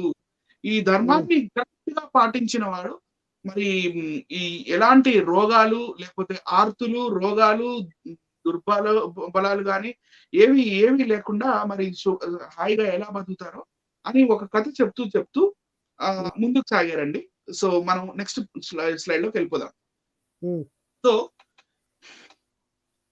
ఇక్కడ ఏం జరుగుతుందంటే ఓజువతి అని ఒక ఆవిడ ఉంటుందండి. ఆవిడ మరి చాలా సుందరమైన ఆమె మరి సుదర్శనుడి భార్య. సో ఈ ఓజువతి ఏం చేస్తుందంటే ఆమెకి తన భర్త చెప్తాడనమాట, అమ్మా నువ్వు ఎప్పుడు ధర్మాన్ని పాటించాలి, పతిని సేవించడమే నీ ధర్మం. కానీ పతి ఇంట్లో లేనప్పుడు లేకపోతే పతి ఆజ్ఞ మేరకు ఇంటికి వచ్చిన అతిథిని సత్కరించాలి. ఇంటికి వచ్చిన అతిథి ఒకవేళ నీ శరీరాన్ని అడిగినా కూడా ఆ అతిథికి ఇచ్చేయాలి అని. ఇక్కడ నుంచి చదవండి బ్రదర్. కళ్యాణి ఉంది కదా, కళ్యాణి ఉంది కదా, అక్కడ నుంచి చదవండి. కళ్యాణి నీవు వన్ మినిట్ జూమ్ చేస్తాను, ఇంకా ఫుల్ గా జూమ్ చేస్తాను. ఓకేనా? ప్రేక్షకులు బాగా చూడాలి ఇది. Okay, right. చదవండి. వస్తున్నాను, నేను కూడా జూమ్ చేసుకుంటున్నానండి. ఓకే. ఓకే. కళ్యాణి, నీవు ఎన్నడూ ఏ అతిథి కోరికకు విరుద్ధం ఆచరించకు. అతిథికి ఏ వస్తువులు తృప్తినిస్తాయో ఎప్పుడూ వారికి అవి ఇస్తూ ఉండాలి. నీవు శరీరం దానం చేయవలసిన సమయం వచ్చినా మనసులో అన్యదా ఆలోచించకు. ఎందుకంటే గృహస్థులకు అతిథి సేవను మించిన ధర్మం వేరొకటి లేదు. నీవు నా మాటలు అంగీకరిస్తే ఎప్పుడు నీవు ఈ మాటను గుర్తుపెట్టుకో అన్నాడు. అది విని ఓసువతి 2 చేతులు జోడించి తలదాల్చి, ప్రాణనాథ, నీ ఆజ్ఞతో నాకు చేయలేని పని అంటూ లేదు అన్నది. అనంతరం ఒక రోజున అగ్నిపుత్రుడైన సుదర్శనుడు యజ్ఞానికి సమిధలు తేవడానికి బయటకి వెళ్ళాడు. సుదర్శనుడు ఈ ఓసువతిని ఇంటి దగ్గర వదిలిపెట్టేసి ఇంకా యజ్ఞం చేయడానికి కట్టెలు తెచ్చుకోవడానికి వెళ్ళాడండి. ఓకే. అప్పుడు ఒక బ్రాహ్మణుడు అతని ఇంటికి అతిథిగా వచ్చాడు. అంతటా అతిథి దేవోభవ, అతిథి దేవోభవ అంటే ఇదేనండి? అదేనండి. ఓకే. ఓకే. రైట్. ఆ అతిథి మరి ఇక్కడ బ్రాహ్మణుడుగా ఉండడం అనేది పాయింట్. ఓకే. ఓకే. తర్వాత అప్పుడే ఒక బ్రాహ్మణుడు తన ఇంటికి అతిథిగా వచ్చాడు. అతడు ఓగువతితో, సుందరి, గృహస్థోచితమైన ధర్మాన్ని నీవు గౌరవించేదానువు, అయితే నన్ను సత్కరించు అన్నాడు. బ్రాహ్మణుడు చాలా ఆనందంతో యశస్వి అయిన ఆ రాజకన్య, అంటే ఈమె యాక్చువల్గా రాజు యొక్క కూతురు అనమాట. ఆ రాజకన్య వేదోక్త విధితో అతనిని పూజించింది. ఆసనం, ఆర్ఘ్యపాద్యాలు సమర్పించింది. విప్రోత్తమా, మీకు ఏ వస్తువు అవసరము? మీ సేవకు దేనిని కానుకగా అర్పించను అని అడిగింది. బ్రాహ్మణుడు, కళ్యాణి, నాకు నీతోనే అవసరము. గృహస్థ ధర్మం మాన్యమైనదని నీవు అనుకుంటే నీ శరీరాన్ని దానం ఇచ్చి నాకు ప్రియం కలిగించు అన్నాడు. వేరే అభీష్ట వస్తువు ఏదైనా కోరుకోమని రాజకన్య బ్రాహ్మణుని వినయంగా బలవంత పెట్టింది. కానీ అతడు ఆమె శరీరం తప్ప వేరే వస్తువేది అడగలేదు. అప్పుడు ఆమెకు తన భర్త యొక్క ఆజ్ఞ గుర్తుకు వస్తుంది. ఆమె సంకోచిస్తూనే అలాగే అంటూ బ్రాహ్మణునికి తన అంగీకారం తెలిపింది. తదనంతరం బ్రాహ్మణుడు చిరునవ్వుతో ఓగువతితో పాటు ఇంటి లోపలికి వెళ్ళాడు. కొద్దిసేపటికి అగ్నిపుత్రుడు సుదర్శనుడు సమిధలు తీసుకొని తిరిగి వచ్చాడు. ఆశ్రమ ద్వారంలో నిల్చొని భార్యను పిలిచాడు. అంతటా మళ్ళీ దేవి, నీవు ఎక్కడికి వెళ్ళావు అని అడుగుతున్నా ఆ రాజకన్య తన భర్తకు ఏ రకమైన బదులు ఇవ్వలేదు. అతిథిగా వచ్చిన బ్రాహ్మణుడు తన 2 చేతులతో ఆమెను స్పృశించాడు. అందుకని ఆమె తన్ను దోషిగా భావిస్తుంది కనుక భర్త పట్ల సిగ్గు కలిగి ఆమె మౌనంగా ఉండిపోయింది. ఏమీ మాట్లాడలేకపోయింది. అప్పుడు సుదర్శనుడు పిలిచి సాధ్వి అయిన నా భార్య ఎక్కడ? ఆమె ఎక్కడకు వెళ్ళింది? నా సేవ కంటే మించి ఏ గురుతర కార్యం ఆమెకు వచ్చి పడింది? సదా సరళ భావంతో సత్యాన్నే పలికే పతివ్రత అయిన నా భార్య మునుపటి వలె నవ్వుతూ ఎదుటికి వచ్చి నాకు ఎందుకు స్వాగతం చెప్పలేదు అని అడిగాడు. అలాగే సాయి. ఇది విని ఆశ్రమం లోపల ఉన్న బ్రాహ్మణుడు బదులిస్తూ, అగ్నికుమార, నేను బ్రాహ్మణుడిని, నీ ఇంటికి అతిథిగా వచ్చాను. నీకు తెలిసి ఉండాలి, నీ భార్య అతిథి సత్కారం ద్వారా నా కోరిక తీరుస్తానని మాట ఇచ్చింది. అప్పుడు నేను ఈమెనే కోరుకున్నాను. దానిని అనుసరించి ఈ సుముఖి నా సేవలో ఉపస్థితురాలయ్యింది. కాబట్టి ఇప్పుడు నీకు ఉచితం అనిపించింది చెయ్యి అన్నాడు. కానీ సుదర్శనుడు మనస్సు, వాక్కు, నేత్రం, క్రియతో ఉన్న ఈర్ష్యను, క్రోధాన్ని త్యజింపజేశాడు. అతడు నవ్వుతూ, సరే ఇక్కడ ఏంటంటే నవ్వుతూ ప్రపంచానికి అర్థం చూడండి, నవ్వుతూ భర్త కూడా నవ్వుతున్నాడండి ఇక్కడ, నవ్వుతూ. రైట్ అండి. సో ఇక్కడ ఇప్పటిదాకా ఏం జరిగిందో అందరికి ఈజీగా అర్థమైంది. సో ఇతనికి ఎలాంటి అబ్జెక్షన్ లేదనమాట. ఎందుకంటే ఒక బ్రాహ్మణుడు ఇంటికి వచ్చి తన భార్యతో పాటు శయనించడానికి ఆశపడినా కూడా అది ఒక మహాభాగ్యంగా ఈయన భావించాడు కాబట్టి అందులో తప్పేమి లేదు కాబట్టి ఇది ధర్మమే అనుకున్నాడు కాబట్టి ఇతను మృత్యుంజయుడు అయ్యాడంటండి. నెక్స్ట్ నెక్స్ట్ దాంట్లో కనపడుతుంది.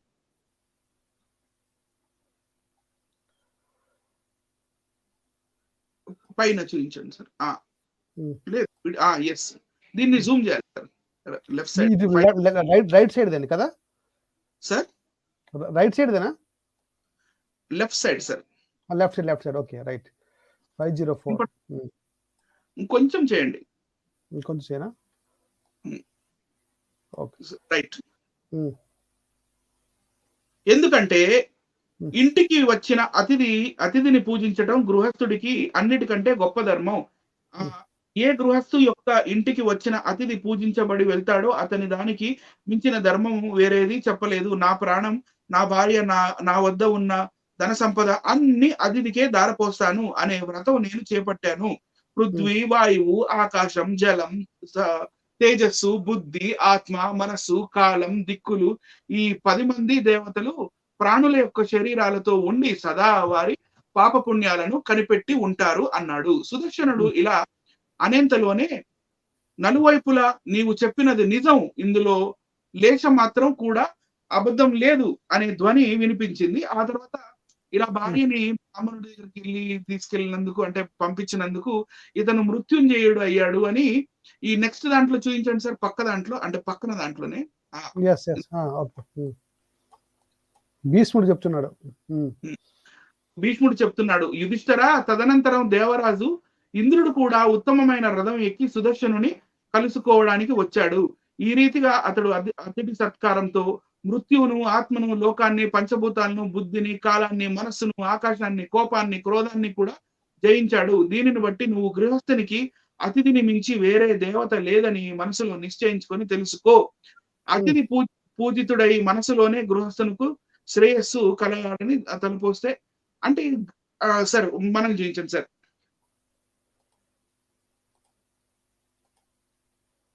అంటే అతిథి కూడా ఒక లిమిట్ లో ఉండాలి కదా. అతిథి దేవోభవ అంటే ఇదా? ప్రపంచానికి అతిథి దేవోభవ అంటే ఇదన్నమాట. అయితే అంటే ఇప్పుడు ధర్మాన్ని రక్షిస్తే అది రక్షిస్తా అంటే కూడా ఇదేనేమో. ఆ ధర్మాన్ని రక్షిస్తే నీకు అర్థం అవ్వాలి. ఈ ధర్మం రక్షిస్తే అప్పుడు ఆ వ్యక్తిని రక్షిస్తుంది ధర్మం. అంటే ఇప్పుడు చావు లేని వాడిగా అయిపోయాడు ఇప్పుడు ఆయన. ఎవరు? ఆ సుదర్శన అనే ఆయన. ఇలాంటి రెఫరెన్స్ మనకి లింగ పురాణంలో కూడా దొరుకుతుంది. ఓకే, మనకి లింగ పురాణంలో కూడా దొరుకుతుంది. నేను స్పిరిచువల్ ట్రూత్స్ లో ఉంటుంది ఆ వీడియో లింగ పురాణంలో. మనం మళ్ళీ లెంగ్త్ ఎక్కువ అవుతుందని మనం అవన్నీ వద్దులే అని అనుకున్నాము. ఎందుకంటే మ్యాటర్ అదే. అక్కడైతే మరి చెప్పులు బయట ఉండేది చూసి తన భర్త ఇంకా గమ్మునుండిపోతాడు. సో ఇది అంటే అక్కడ కూడా మరి బ్రాహ్మణ వేషంలోనే రావటం. బ్రాహ్మణవాదం అంటే ఇదేనండి. బ్రాహ్మణవాదం అంటే ఇదే. అంటే ఇది స్థాపించాలనే చాలా మంది తహతహలు ఆడుతున్నారు సమాజంలో, కానీ ఎన్నటికీ అది జరగదండి. ఎందుకంటే అందరూ చదువుకున్నారు, అందరికీ తెలుసు ఏది మంచి ఏది చెడు అనేది తెలుసు. వీళ్ళ పుస్తకాలు మాత్రం మరి ఇందులో మాత్రం ఖచ్చితంగా అదే ఉంది. మరలా ఈ పుస్తకాన్ని చూపిస్తున్నాను. ఇది మేమేదో సృష్టించింది కాదు. గీతా ప్రెస్, గోరఖ్పూర్. ఇది వాళ్ళకి కూడా చాలా ఇష్టం. మొదలందరికీ కూడా ఇష్టమైన పుస్తకం. అందుకే ఆ పుస్తకం తీసుకున్నాం. మళ్ళీ ఇది వేరే పుస్తకం అండి, వేరే కంపెనీ అండి అంటే కుదరదు కదా. ఇదైతే ఈజీగా అర్థమవుతుంది. ఓకే, కంటిన్యూ చేయండి కదా. నెక్స్ట్కి వెళ్ళిపోదామా? ఇక్కడ ఇంకో మాట చాలా వింతైన విషయం దొరుకుతుంది మనకి.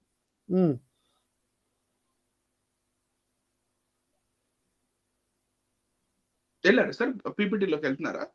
నెక్స్ట్ వల్ల అవును సార్, అవును, అదే చదువు. ఓకే.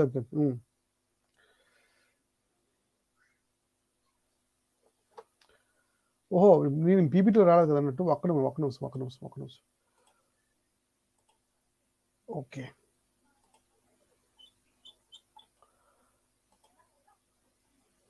ఇక్కడ అదే పేజ్ నెంబర్ 22లోకి వద్దాం. 22 చూడండి. కనబడుతుందా? ఆ ఆ అతిథి పూజితుడై మనసులోనే గృహస్థునకు శ్రేయస్సు కలగాలని తలపోస్తే దాని వలన కలిగే ఫలితం అతనికి 100 యజ్ఞాలతో కూడా సాటి రాదు అని మనీషులైన విద్వాంసులు చెబుతారు. సుపాత్రుడు సుశీలుడు అయిన అతిథి వచ్చినప్పుడు అతని గృహస్థు గౌరవించకపోతే ఆ అతిథి ఆ గృహస్థునకు తన పాపాన్ని ఇచ్చి అతని పుణ్యాన్ని తీసుకొని చక్కగా పోతాడు. ఇదేంటి సార్ ఇది ఎలా? నాయన నీవు అడిగిన దానిని బట్టి పూర్వకాలంలో ఒక గృహస్థు మృత్యువు మీద ఏ రకంగా విజయం పొందాడో ఆ ఉత్తమ ఉపాఖ్యానాన్ని నేను చెప్పాను. ప్రతిదినం సుదర్శనుని ఈ చరిత్రను చెప్పి వినిపించిన విద్వాంసుడు పుణ్యలోకాలు ఈ కథ చెప్పిన వాడు పుణ్యలోకాలకు వెళ్తాడంటండి. ప్రతిరోజు చెప్పాలంట. అని ప్రతిరోజు ఇప్పుడు మనం చెప్పగానే మనం కానీ పుణ్యలోకానికి వెళ్తాం ఏంటండి?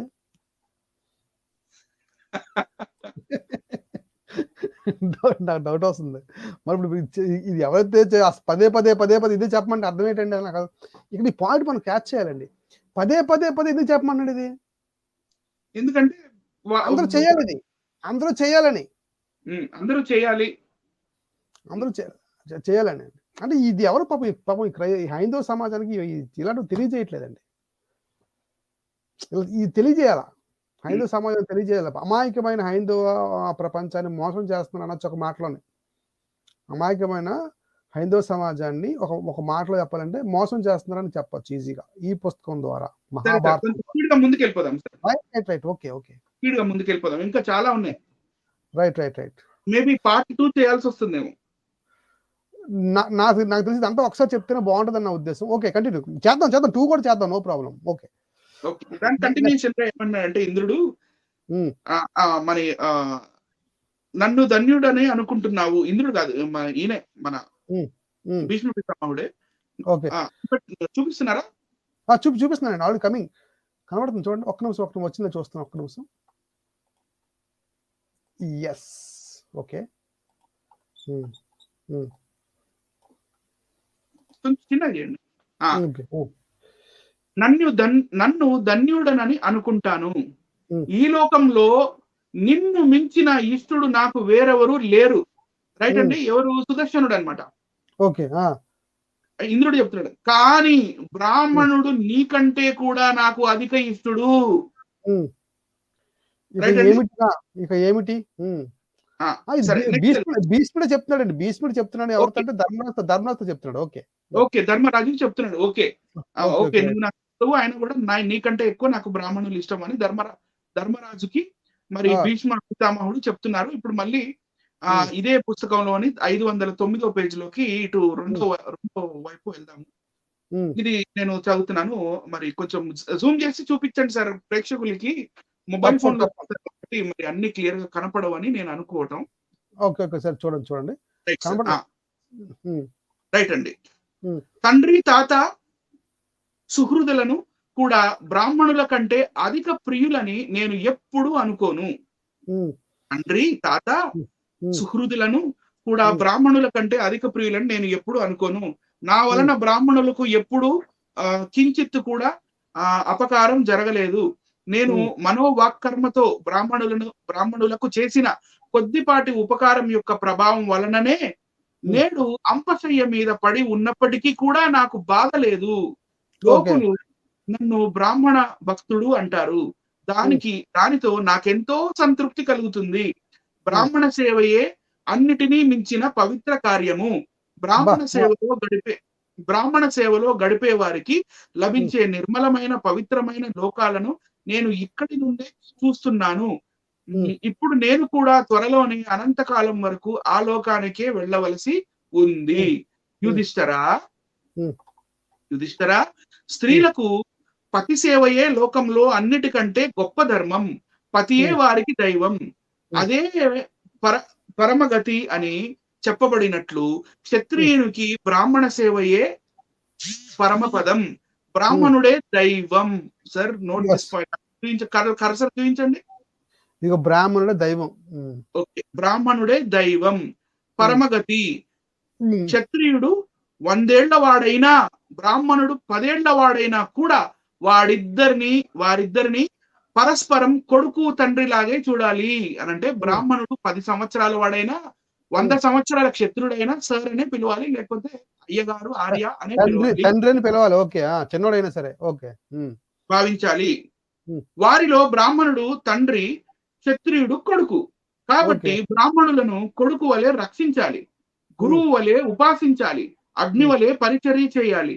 సరళుడు, సత్యవాది, సర్వభూత రహితుడు అయిన ఉత్తమ బ్రాహ్మణుని సదా సేవిస్తూనే ఉండాలి.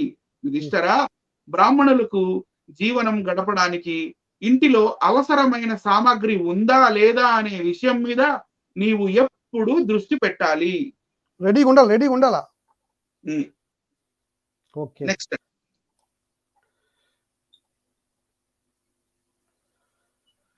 రైట్. జూమ్ చేస్తారా? చేస్తాను, తప్పకుండా చేస్తానండి. ప్రతి విషయం తెలియాలి ప్రపంచానికి. ఓకే. భీష్ముడు చెబుతున్నాడు, యుధిష్ఠిరా, కాబట్టి బ్రాహ్మణ ధనాన్ని ఎవ్వరూ అపహరించకూడదు. బ్రాహ్మణుని వలన ఏదైనా తప్పు జరిగినా దానిని క్షమించాలి. బాలకుడు దరిద్రుడు లేదా దీనుడు అయినప్పటికీ కూడా బ్రాహ్మణుని అవమానించకూడదు. ముందుగా అతనికి ఏ విషయంలోనూ ఆశ కల్పించకూడదు. అలా కనిపించినట్లయితే దానిని పూర్తి చేసి తీరాలి. ఎందుకంటే ముందు కల్పించిన ఆశకు భంగం కలిగినట్లయితే బ్రాహ్మణుడు క్రోధంతో ఎవరి వైపు చూస్తాడో అతడు గడ్డి గాదం అగ్నికి మాడి మసైపోవునట్టుగా భస్మమైపోతాడు. కానీ ఆ బ్రాహ్మణుడే ఆశ తీరి సంతుష్టుడై ఆశీర్వదిస్తే అది దాతలకు ఔషధం వలె ఉంటుంది. అతని పుత్ర పౌత్రులకు, బంధువులకు, సంబంధీకులకు, పశువులకు, మంత్రులకు, నగరానికి, దేశానికి శుభం కలిగి అతనిని శక్తిశాలిగా చేస్తుంది. అంటే రాజుకి.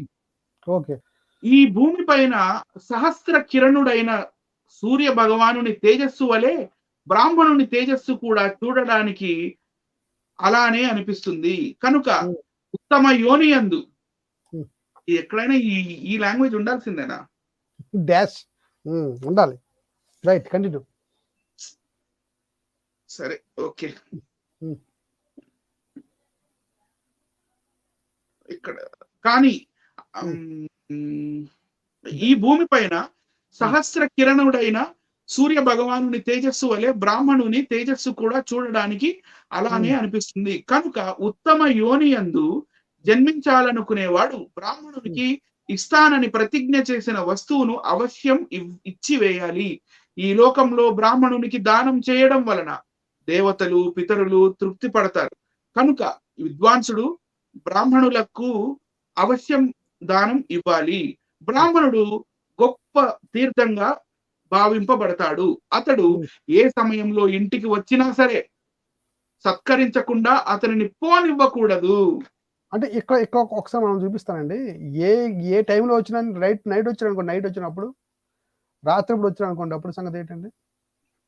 అప్పుడు సార్ అక్కడ ఏ సమయంలోనైనా అని రాస్తుంది. మీరు స్పెషల్ గా రాత్రి అని అంటే ఇంకా ఏ సమయంలోనైనా, రాత్రి లేదు, అర్ధరాత్రి లేదు, పగలు లేదు, పొద్దున్న లేదు, ఏదైనా సరే. Okay. Right. Okay. Right. Next వెళ్ళిపోదాం. ఓకే. రైట్ అండి. మళ్ళీ నెక్స్ట్. ఓకే. చేద్దాం. తప్పకుండా చేద్దాం సార్, తప్పకుండా చేద్దాం. టైం అయినా పర్లేదు, మీరు ఫుల్ గా నీట్ గా ప్రపంచానికి తెలియజేద్దాం. చాలా మంది చూస్తున్నారు. ఓకే. భీష్ముడు చెబుతున్నాడు, ఈ రీతిగా రాజు పురోహితునికి వెళ్ళడానికి అనుమతి ఇవ్వగానే అతడు తన ధనం యావత్తు, భూములు, ఆస్తులు బ్రాహ్మణులకు దానం చేశాడు. విద్వాంసులైన బ్రాహ్మణులు చెప్పిన రీతిగా కఠోర వ్రతాన్ని పాటిస్తూ అనేక తీర్థాలలో స్నానం చేశాడు. అయితే ఒక కథ చెప్తున్నానండి. ఆ కథ అందులోది ఇలా బ్రాహ్మణులకి ఎలా డబ్బులు ఇవ్వాలో నేర్పిస్తున్నానండి. బ్రాహ్మణులకు గోవులు, ఇతర రకాలైన దానాలు చేసి తన అంతఃకరణాన్ని పవిత్రం చేసుకున్నాడు. తదనంతరం మనసును అదుపులో పెట్టుకొని అతడు తన పూర్వజన్మలోని ఆశ్రమానికే వెళ్ళాడు. అక్కడ కఠోరమైన తపస్సు చేయసాగాడు. ప్రభావంతో అతడు పరమసిద్ధి పొందాడు. ఆ ఆశ్రమంలో నివసించే ఇతర ఋషులు కూడా అతడు శ్మశాన పాత్రుడయ్యాడు. సన్మాన పాత్రుడయ్యాడు. సన్మాన పాత్రుడయ్యాడు. యుధిష్ఠిరా, అతడు పూర్వజన్మలో మహర్షి అయినప్పటికీ కూడా శూద్రునికి ఉపదేశించిన, అంటే ఇక్కడ శూద్రులకు చదువు చెప్పొద్దు అంటున్నారు చూడండి సార్. కరెక్ట్. యుధిష్ఠిరా, అతడు పూర్వజన్మలో మహర్షి అయినప్పటికీ కూడా శూద్రునికి ఉపదేశించిన కారణంగా పెద్ద కష్టంలో పడిపోయాడు. కాబట్టి బ్రాహ్మణుడు నీచ వర్ణుడైన మనిషికి ఎవరికి కూడా ఉపదేశం చేయరాదు. అంటే చదువుని చెప్పొద్దు అన్నట్టు. మనల్ని నీచులు అన్నారండి ఇక్కడ. నీచ వర్ణము అని శూద్రుడు నీచ వర్ణము. బాగుందండి. కంటిన్యూ. బ్రాహ్మణ, క్షత్రియ, వైశ్యులు అనే ఈ 3 వర్ణాల వారే ద్విజులు అనబడతారు. అంటే 2 సార్లు పుట్టిన, అంటే ఒడుగు చేసిన వాళ్ళు, అంటే ఈ జంధ్యం వేసిన వాళ్ళు మాత్రమే. జంధ్యం వేసే వాళ్ళు ఎవరంటండి?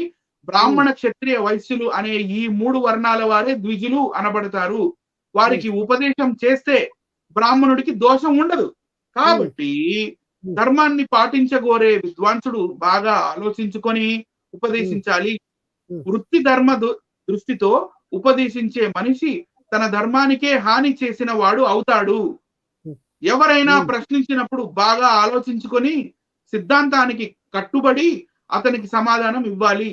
ధర్మానికి పుష్టి కలిగేలా మాత్రమే ఉపదేశించాలి. మళ్ళీ ఇక్కడ అండర్లైన్ ఉంది సార్. ఉపదేశ సంబంధంగా ఈ విషయాన్ని నీకు నేను చెబుతున్నాను. నీచునికి ఉపదేశించడం వల్ల గొప్ప కష్టాన్ని ఎదుర్కోవలసి ఉంటుంది. కాబట్టి అతనికి ఉపదేశం ఇవ్వడం ఉచితం కాదు అని చెప్తున్నారండి. అందుకే మన భారతదేశంలో 2000 సంవత్సరాల పాటు తక్కువ వర్గాల వారికి చదువు లేదండి. చదువు లేదు. రైట్.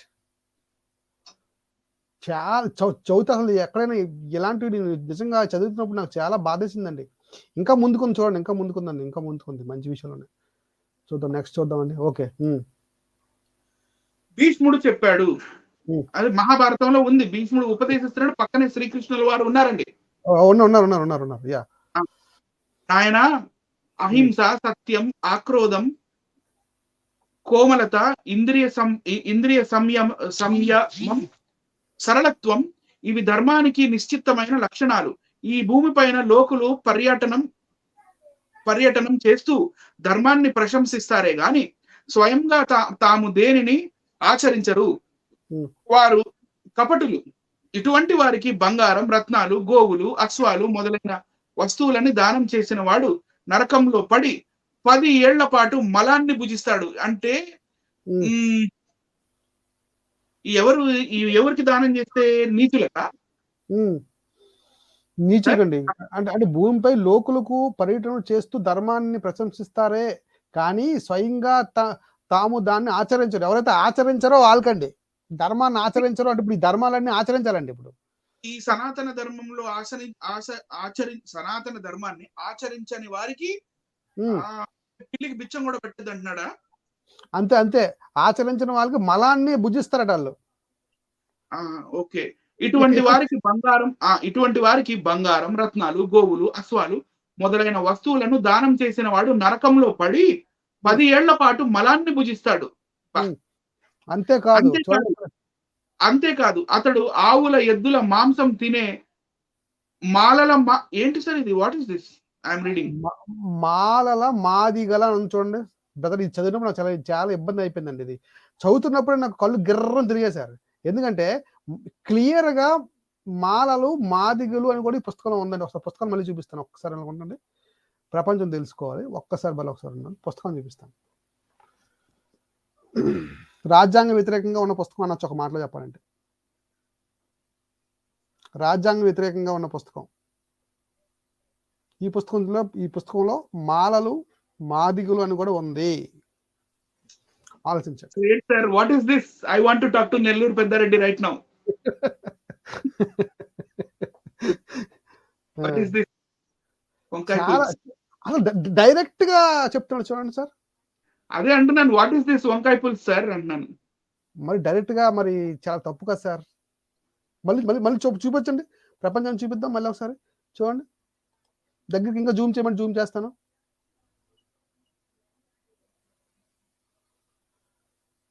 ఒక్కసారి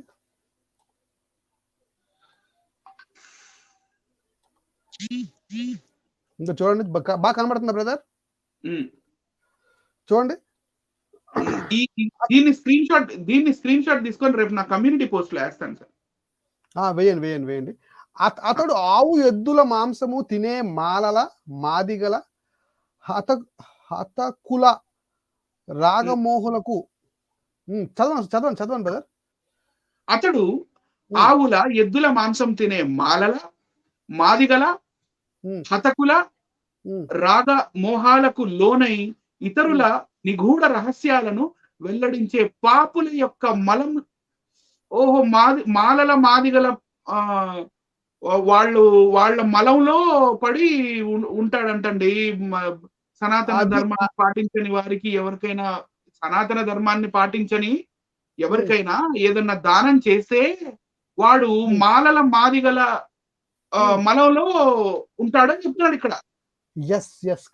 కరెక్ట్ అండి.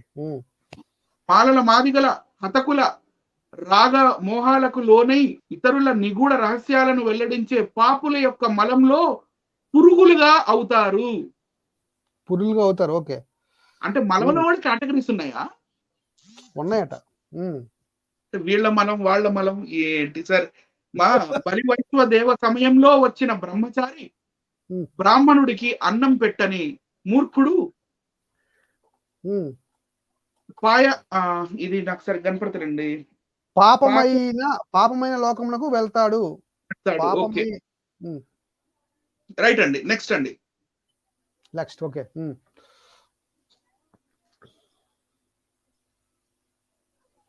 చాలా ఉందండి,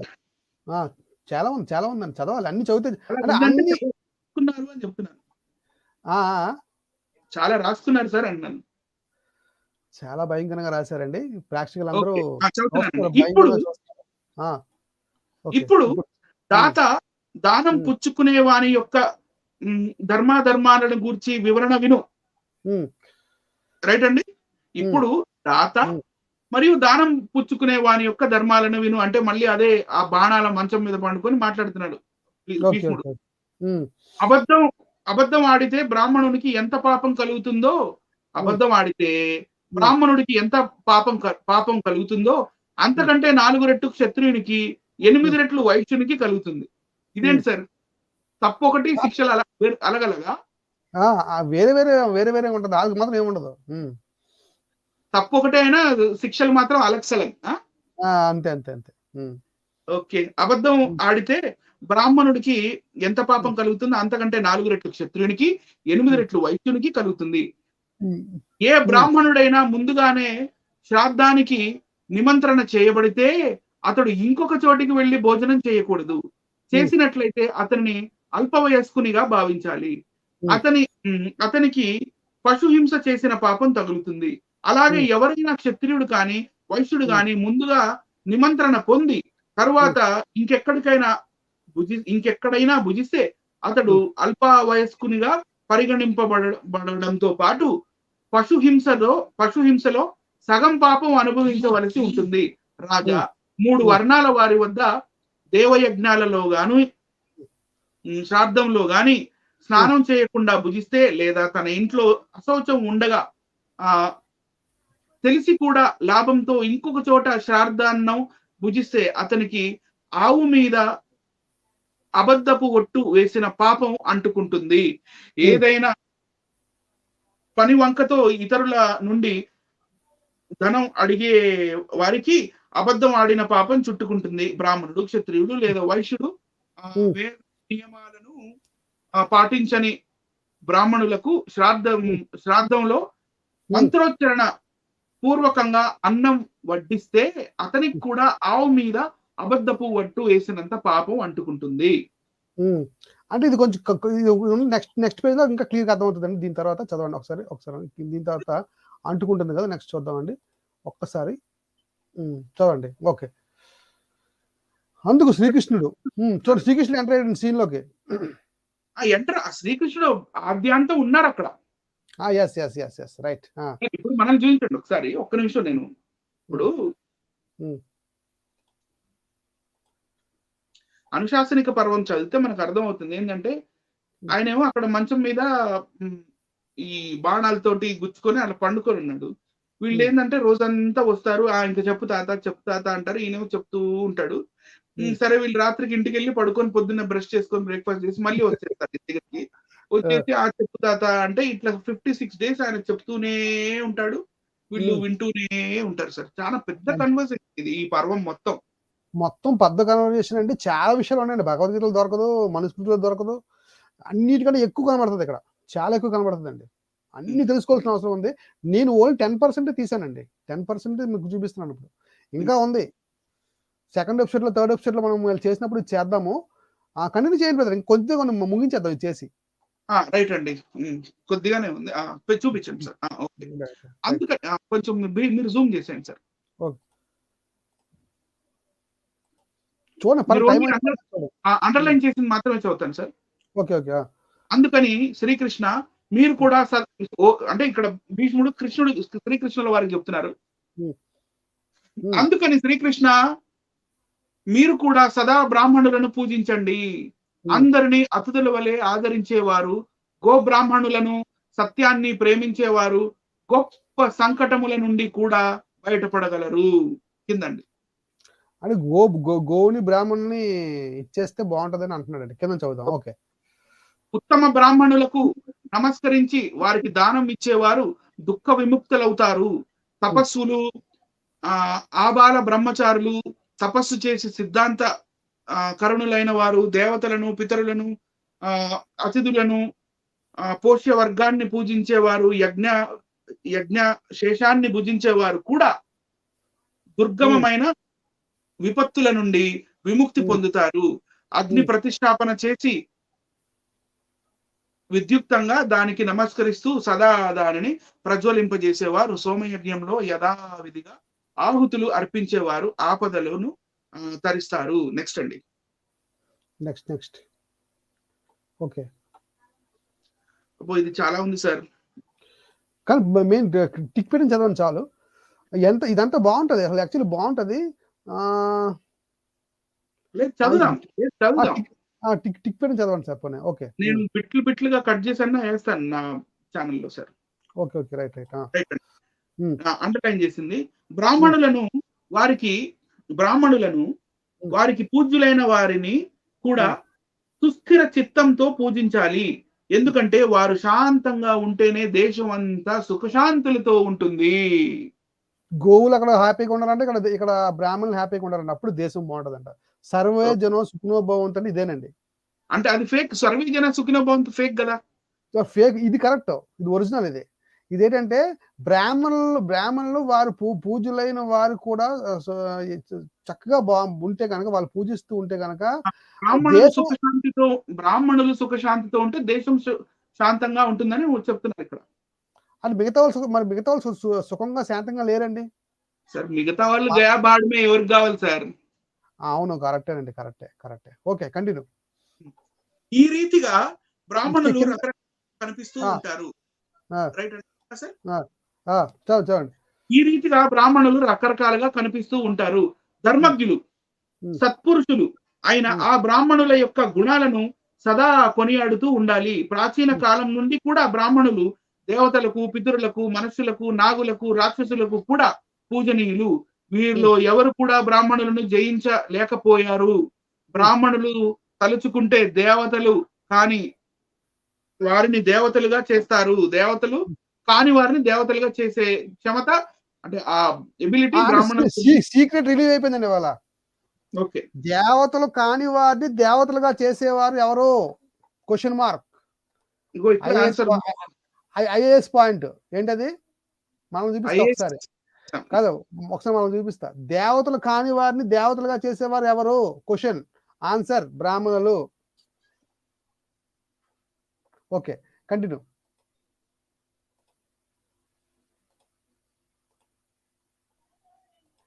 ఓకే. బ్రాహ్మణులను నిందించిన మూర్ఖులు నిస్సందేహంగా నశిస్తారు.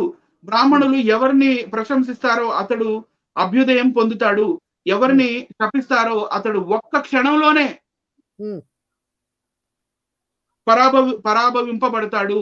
శక అంటే ఇక్కడ మా వాళ్ళు వచ్చారు సార్, ఇక్కడ కొంచెం జూమ్ చేయండి సార్. మీ ఫ్రెండ్స్ వచ్చారు ఇక్కడ. జూమ్ చేయాలి సార్, మీరు బాగా జూమ్ చేయాలి. మా ఫ్రెండ్స్ వచ్చారు.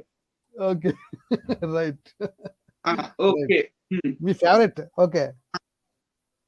శక అంటే ఇండోసిడియన్స్.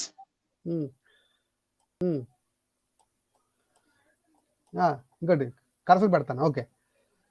ఇంకొక బిట్ చేయండి సార్. ఇంకో బిట్. బస్. ఓకే. ఓకే. రైట్. శక అంటే శకరాజులు అంటే ఇండోసిడియన్స్. యవన అంటే మళ్ళీ వచ్చారండి గ్రీక్స్.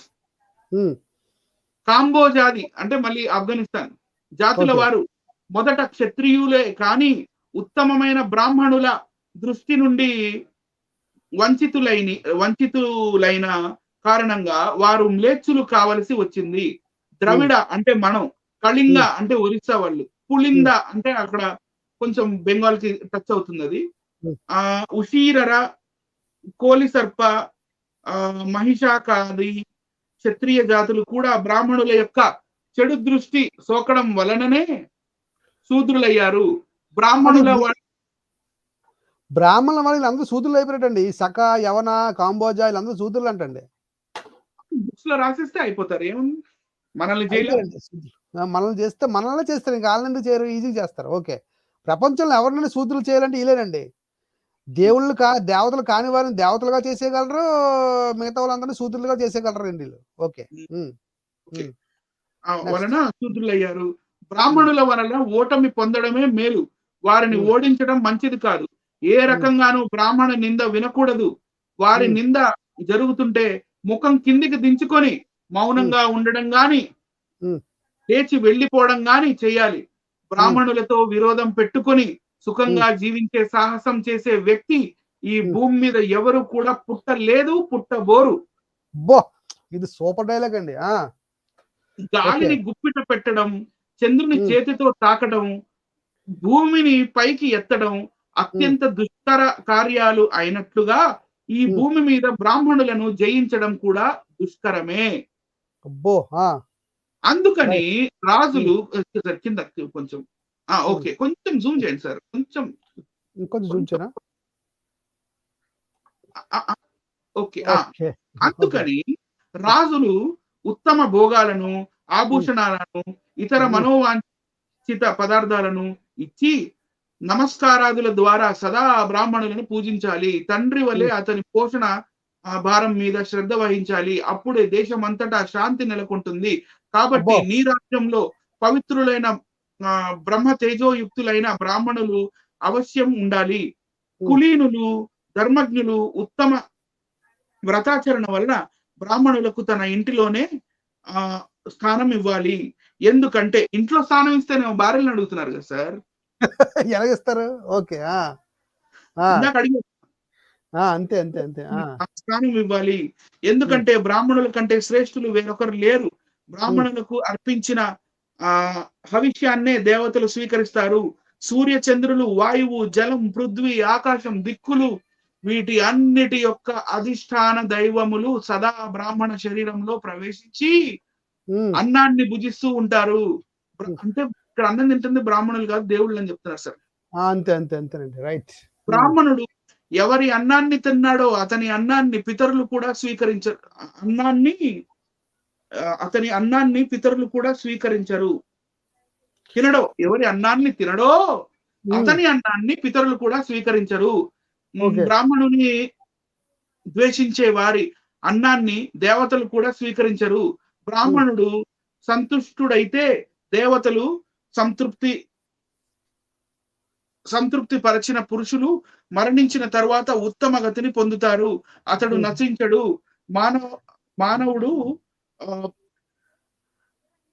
మానవుడు ఏ హవ్యంలో బ్రాహ్మణులను తృప్తిపరుస్తాడో ఆయా వాటితోనే. ఓకే, చూడండి, దేవతలు కూడా స్వీకరించరు. బ్రాహ్మణుడు దేవతలు పితరులు కూడా సదా ప్రసన్నంగా ఉంటారు. బ్రాహ్మణులకు సంతృప్తి పరిచిన పురుషులు మరణించిన తర్వాత ఉత్తమ గతి పొందుతారట. మరణించిన తర్వాత అండి. వీళ్ళు అడుగుతున్నారు, ఓకే. మనకు ప్రశ్నిస్తారండి. మరణించిన తర్వాత ఏమవుతుంది మీకు? ఎలా ఉంటది ఎవరికి తెలుసు? ఎలాగుంటది ఎవరికి తెలుసు అంటారు. మరి ఇదేంటండి? ఓకే. Next okay. చూద్దాం. Next okay. Hmm. Next Prithvidevi hmm. ఇందుకోసం మనిషి బ్రాహ్మణులనే సేవించాలి. ఎవరిని సార్? హ్మ్. ఇదేంటి సార్ ఇది? మనుషులందరూ బ్రాహ్మణులను సేవించాలి. ఓకే. ఇందుకోసం మనిషి బ్రాహ్మణుల్ని సేవించాలి. హ్మ్. ఇదే అన్నిటికంటే పవిత్రమైన, ఉత్తమమైన కార్యం. బ్రాహ్మణుని హ్మ్. సేవించిన పురుషునికి హ్మ్. అన్ని దోషాలు నశించిపోతాయి. ఐశ్వర్యం, ఐశ్వర్యం. కీర్తి, ఉత్తమ బుద్ధి కూడా బ్రాహ్మణుని వలననే ప్రాప్తిస్తాయి. ఉత్తమ హ్మ్. కుల సంపన్నుడు, ధర్మజ్ఞుడు, ఉత్తమ వ్రతమును పాటించేవాడు, హ్మ్. పవిత్రుడు అయిన బ్రాహ్మణుని నిత్యం సేవించాలి. మాధవా, హ్మ్. హ్మ్. బ్రాహ్మణుల ప్రభావం చూడు. హ్మ్. చంద్రునికి కళంకం కలిగించాడు. హ్మ్. సముద్రపు నీరు ఉప్పున చేశా ఇదేంటి సార్? ఉప్పన చేశాడు. ఉప్పునంటే ఉప్పునుగా మార్చాడని. సముద్రపు నీళ్లు ఉప్పుగా ఉన్నాయంటే దానికి కారణం వీళ్ళా? ఉప్పునంటే వేరేగా అనుకుంటాను. వెప్పునంటే ఉప్పునుగా పైకి లేస్తది కదా! దాన్ని కదా అంటారు? అది ఉప్పెనా ఉప్పెన. సార్? అది ఉప్పెన. ఇది ఉప్పున. ఉప్పన. ఉప్పున. ఉప్పునంటే ఉప్పుగా చేశారంటారన్నమాట. ఓకే. ఓకే. రైట్. ఓకే. హ్మ్. చంద్రుడి మీద మచ్చలుంటాయి కదా సార్! చంద్రుడి ఓకే. మీద మచ్చలు ఉండడానికి కారణం వీళ్ళే అన్నాడు. ఓకే. సముద్రపు నీరు సముద్రపు నీరు ఉప్పన చేశాడు. ఇంద్రుని హ్మ్. శరీరంలో 1000 వృషణాలు ఉత్పాదించాడు. అతని కరెక్ట్ ప్రభావం ఇది. వల్లనే ఇది మాత్రం కరెక్ట్ అండి. ఇది మాత్రం కరెక్ట్ అండి ఇది. ఆ! ఇంద్రుని అదే శరీరంలో 1000 వృషణాలు ఉత్పత్తి అదే ఇచ్చాడు. అదే 'దేవదాసు' సినిమాలో చూయించారు గదా! మన సినిమాలో చూపించారు కదండీ సేమ్. ఓకే. ఓకే. రైట్ అండి. అతని ప్రభావం వలననే ఆ వృషణాలు కన్నులుగా మారాయి. ఆ ఆ! కారణంగానే ఇంద్రుడు సహస్రాక్షుడు అనిపించుకున్నాడు. కనుక ఆ! కీర్తి, ఐశ్వర్యము, ఉత్తమ లోకాలు పొందాలనుకునే వాడు బ్రాహ్మణుల ఆ! ఆజ్ఞలకు లోబడి ఉండాలి అని చెప్పింది. ఆజ్ఞలకు లోబడి ఉండాలి అని చెప్పింది. భీష్ముడు చెబుతున్నాడు. ఇవన్నీ చదుదామా సార్? ఈ ఇక్కడ ఇయన్నీ మరి చూడండి ఎంత ఎక్కువ టిక్ పెట్టి కిందన టిక్ ఇందులోనే పెట్టించి చూడండి కింద చదవండి. టిక్ పెట్టింది చూడండి సార్. టిక్ పెట్టింది చూయించండి. ఒక్కసారి. ఇటువైపు లెఫ్ట్ సైడే కింద. కిందకెళ్ళి అటే చూస్తున్నాను.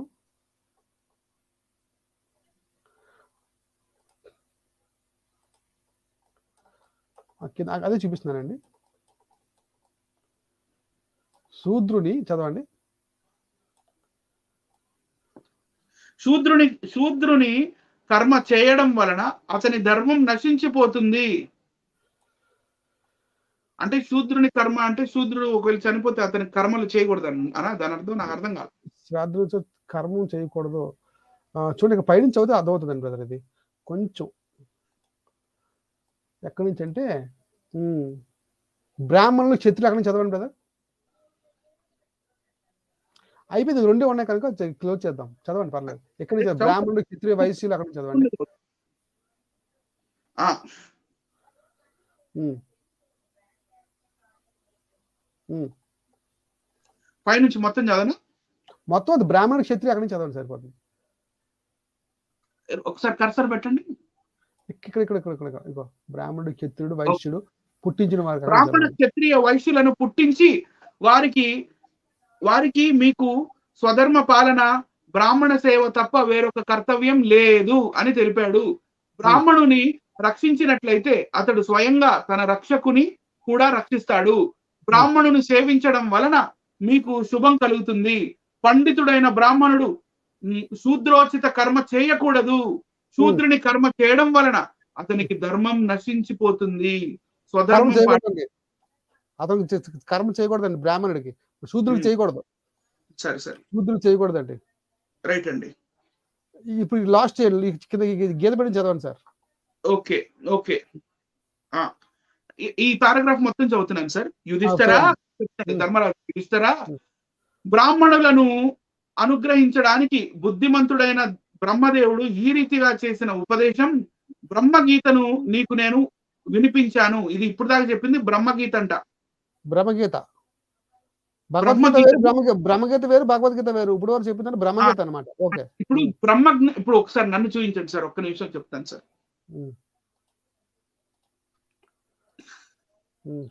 ఇప్పుడు చాలా మంది అంటారు నేను అది కాదు, నాకు బ్రహ్మ జ్ఞానం ఉంటే చాలు, బ్రహ్మ జ్ఞానం జ్ఞానం అని మొన్న మన రక్షణ టీవీలో కూడా కొంతమంది మాట్లాడడం జరిగింది. నాకు బ్రహ్మ జ్ఞానం ఉంటే చాలు, నేను బ్రహ్మ జ్ఞాన సిద్ధి కోసం నేను చూస్తున్నాను అని. సో ఈ బ్రహ్మ జ్ఞానం ఎప్పుడు వస్తుందంటే ఈ బ్రహ్మ గీత విన్నప్పుడు బ్రహ్మ గీత పాటిస్తే మరి బ్రహ్మ జ్ఞానం వస్తుంది. ఈ బ్రహ్మ జ్ఞానంలో బ్రాహ్మణ స్తోత్రం మరియు శూద్రులని తిట్టడం, ఎంతసేపు శూద్రుల్ని కనపడుతున్నాయి. మరి మరి దీన్ని బ్రహ్మగీత, భగవద్గీత వేరు, బ్రహ్మగీత వేరు. అంటే నాకు తెలిసి బ్రహ్మగీత కూడా 1,00,000 కాపీలు వేసి పంచాలండి. రైట్ అండి. నెక్స్ట్ అండి. ఓకే, చదవండి. మళ్ళీ ఫ్రెండ్స్ వచ్చారు, చూడండి, మళ్ళీ ఫ్రెండ్స్ వచ్చారు ఇక్కడ. యుధిష్ఠిరా, బ్రాహ్మణులను అనుగ్రహించడానికి బుద్ధిమంతుడైన బ్రహ్మదేవుడు ఈ రీతిగా చేసిన ఉపదేశం బ్రహ్మగీతను నీకు నేను వినిపించాను. కేవలం మేకల, ద్రావిడ, లాట, పౌండ్ర, కాన్వశిర, శౌండిక, దరద, దార్య, చౌర, శరభ, బర్బర, కిరాత, యవనులు. కిరాత అంటే నేపాలీస్, యవనులు అంటే గ్రీక్స్ అనే వీరందరూ మొదట క్షత్రియులే గాని బ్రాహ్మణుల కోపంతో నీచులైపోయారు. ఇప్పుడు నీచు అన్నాడు, ఇందాక శూద్రులు అన్నాడు, ఇప్పుడు నీచులు అన్నారండి. నీచులు అంటున్నాడు. బ్రాహ్మణులు తిరస్కరించడం వలన అసురులు సముద్ర జలాలలో నివసించవలసి వచ్చింది. ఆ బ్రాహ్మణుల కృప వలననే దేవతలు స్వర్గ నివాసు. ఇది సార్, ఇదేంటి, బ్రాహ్మణుల వల్ల దేవతలు స్వర్గ నివాసులు అయ్యారంట సార్. అది పాయింట్ అండి. అంటే వీళ్ళే కదా స్వర్గాన్ని సృష్టించి, ఇక్కడ బాగా వినాలండి, ఇక్కడ చెప్పాలనుకున్నాను. ఇక్కడ నేను బ్రాహ్మణులు తిరస్కరించడం వల్ల అసురులు సముద్ర జలాలలో నివసించవలసి వచ్చింది. అంటే సౌత్ ఇండియా. అవును, ఎస్. సౌత్ అంటే ఆర్యులు బ్రాహ్మణులు అయితే వాళ్ళు ఇటుపక్క తరిమేశారు, వాళ్ళు ఏమైనా అసురులు అయ్యారు, సముద్ర జలాలలో నివసించవలసి వచ్చిందంటే అర్థం ఏంటి? అటుపక్క అరేబియన్ సీ, ఇటుపక్క బే ఆఫ్ బెంగాల్ అండి. ఆ బ్రాహ్మణుల కృప వల్లనే దేవతలు స్వర్గ నివాసులు అయ్యారు. దేవతలు ఎవరు? వీళ్ళే, ఆర్యులే దేవతలుగా చేసుకున్నారు. స్వర్గ నివాసులు అంటే హిమవత్ పర్వతముల దగ్గర ఎక్కడ కూడా ఆర్యద్రవిడ సిద్ధాంతం కళ్ళకు కనబడుతుంది. సముద్ర ఏరియాలోకి వచ్చారు ఎవరు? అసురులు. ఎందుకు? తిరగబడ్డారు కనుక. గమనించాలి. ఓకేనండి, చాలా మంచి పాయింట్ అండి, ఇది చాలా వండర్ఫుల్ పాయింట్ అండి. ఇది జాగ్రత్తగా మీరు ప్రేక్షకులారు, ఇది మీకు కొంచెం ఉంచుతాం, కావాలంటే ఇలా ఉంచుతాము. మీరు ఫోటోలు తీసుకోవచ్చు, ఫోటోలు తీసుకొని ఆపైన ఫోటోలు తీసుకోవచ్చు, కొంచెంసేపు మీరు తీసుకోండి. ఎందుకంటే చాలా ఇంపార్టెంట్ పాయింట్ అండి ఇది. బ్రాహ్మణులు తిరస్కరించడం వల్ల అసురులు సముద్ర జలాలలో నివసించవలసి వచ్చింది. ఆ బ్రాహ్మణులు కృప వల్లనే దేవతలు స్వర్గస్థులు అయ్యారు, స్వర్గాన్ని పొందుకున్నారటండి, స్వర్గ నివాసులు అయ్యారట. ఓకే, నెక్స్ట్ చూద్దామండి. చివరిగా టిక్కి పెట్టి చదవండి సార్, చాలు. బ్రాహ్మణులు దేవతలకు కూడా దేవతలు అంటే సార్. ఫినిష్.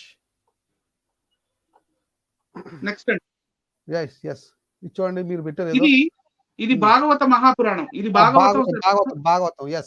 కరెక్ట్. మహాభారతం అయిపోయింది ఇక్కడికి. ఇది భాగవత మహాపురాణం 5వ స్కందం మొదటి ఆశ్వాసం. ఇందులోని 74వ గద్య భాగం యొక్క తాత్పర్యం చదువుతున్నాను, జాగ్రత్తగా వినాలి వీక్షిస్తున్న వీక్షకులు ప్లీజ్. సమస్త జీవరాశులలో వృక్షములు శ్రేష్టమైనవి, చెట్ల కంటే సర్పములు శ్రేష్టములు, పాముల కంటే మేధావులు ఉత్తములు, బుద్ధిమంతుల కంటే భూపతులు గొప్పవారు, రాజుల కంటే సిద్ధులు, కిన్నరులు, గంధర్వులు శ్రేష్ఠులు, వారి కంటే దేవతలు గొప్పవారు, వారిని మించి ఇంద్రాది దిక్పాలకులు. అంటే ఈ దేవతల కన్నా ఇంద్రుడు ఇంకా దిక్పాలకులు గొప్పవాళ్ళు అని చెప్తున్నారండి. వీరికంటే దక్షుడు చాలా గొప్పవాడంటండి. దక్షుడిని మించి రుద్రుడు అంటే శివుడు గొప్పవాడంటండి. రుద్రుని కంటే బ్రహ్మ కంటే విష్ణువు అధికులు అని చెప్తున్నారండి. ఎవరు చెప్తున్నారు? శ్రీ మహావిష్ణువే చెప్తున్నారు. శ్రీ మహావిష్ణువే చెప్తున్నారు ఇక్కడ. తర్వాత ఆయన ఒక ఇంపార్టెంట్ లైన్ చెప్తున్నారు, కొంచెం కర్సర్ పెట్టండి జాన్ గారు. ఆయన ఎవరు? శ్రీ మహావిష్ణువు. ఆయన బ్రాహ్మణులను ఆదరిస్తాడు, అందుచేత మానవులకు బ్రాహ్మణుడే దైవం. అందుచేత మానవులకు బ్రాహ్మణుడే దైవం. ఈ చరాచర ప్రపంచంలో నాకు తెలిసినంత వరకు బ్రాహ్మణులకు సాటి అయిన దైవం లేదు. లేదు.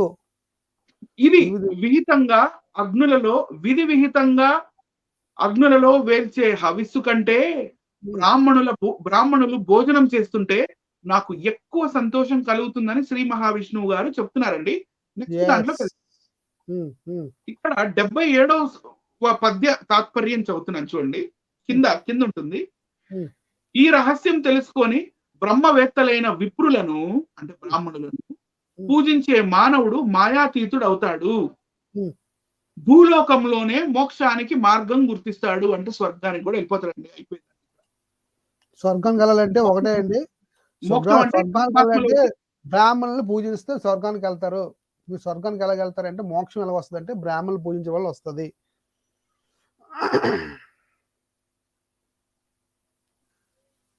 ఇక్కడ ఒక విషయం చెప్పాలనుకుంటున్నాను సార్. ఇంతవరకు చాలా టాపిక్ విన్నారు కదా. మేము ఎక్కడి నుంచి వచ్చామంటే ఈ టాపిక్ని నెబుకద్నెజర్ కళ్ళ నుంచి వచ్చాం. నెబుకద్నెజర్ కళ్ళలో మీకు ఒక ఫోటో చూపించాం. పరలోకం నుంచి ఒక రాయి వచ్చి కాలు మీద పడింది. మొత్తం ఎప్పుడైతే కాలు మీద పడిందో మొత్తం ఆ విగ్రహం అంతా పగిలిపోయింది.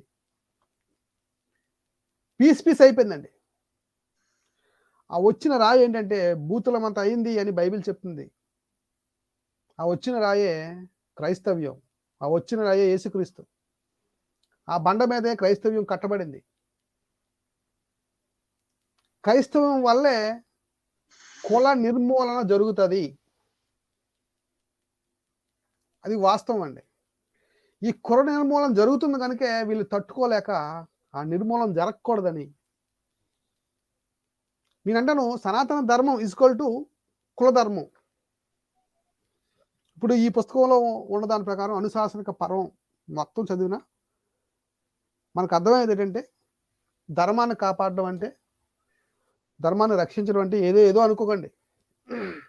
కులాన్ని కాపాడుకోవడమే, కుల ధర్మాన్ని కాపాడుకోవడమే.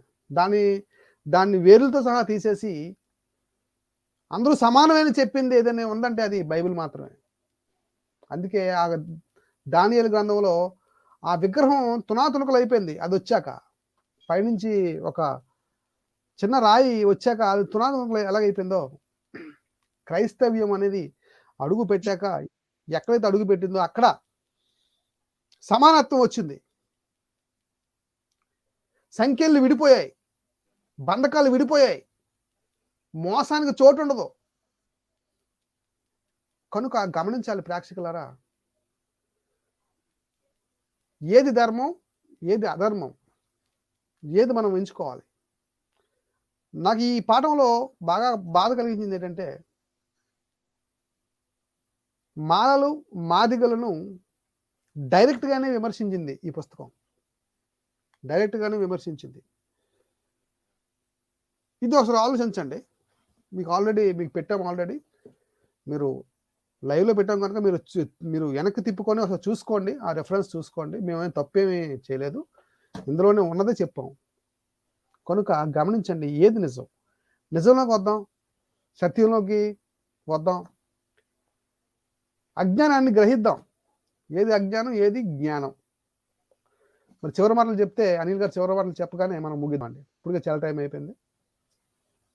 బ్రదర్ అనిల్ సార్, నాకు చాలా మనస్తాపనగా, ఎందుకంటే అప్పుడప్పుడు అక్కడక్కడ మనం చదువుతూ టిక్కులు పెట్టుకుంటూ అలా ఉంటాం, కానీ అన్ని ఒకేసారి ఒక దగ్గరికి వేసి ఉతికి ఆరేసి చదివేటప్పటికి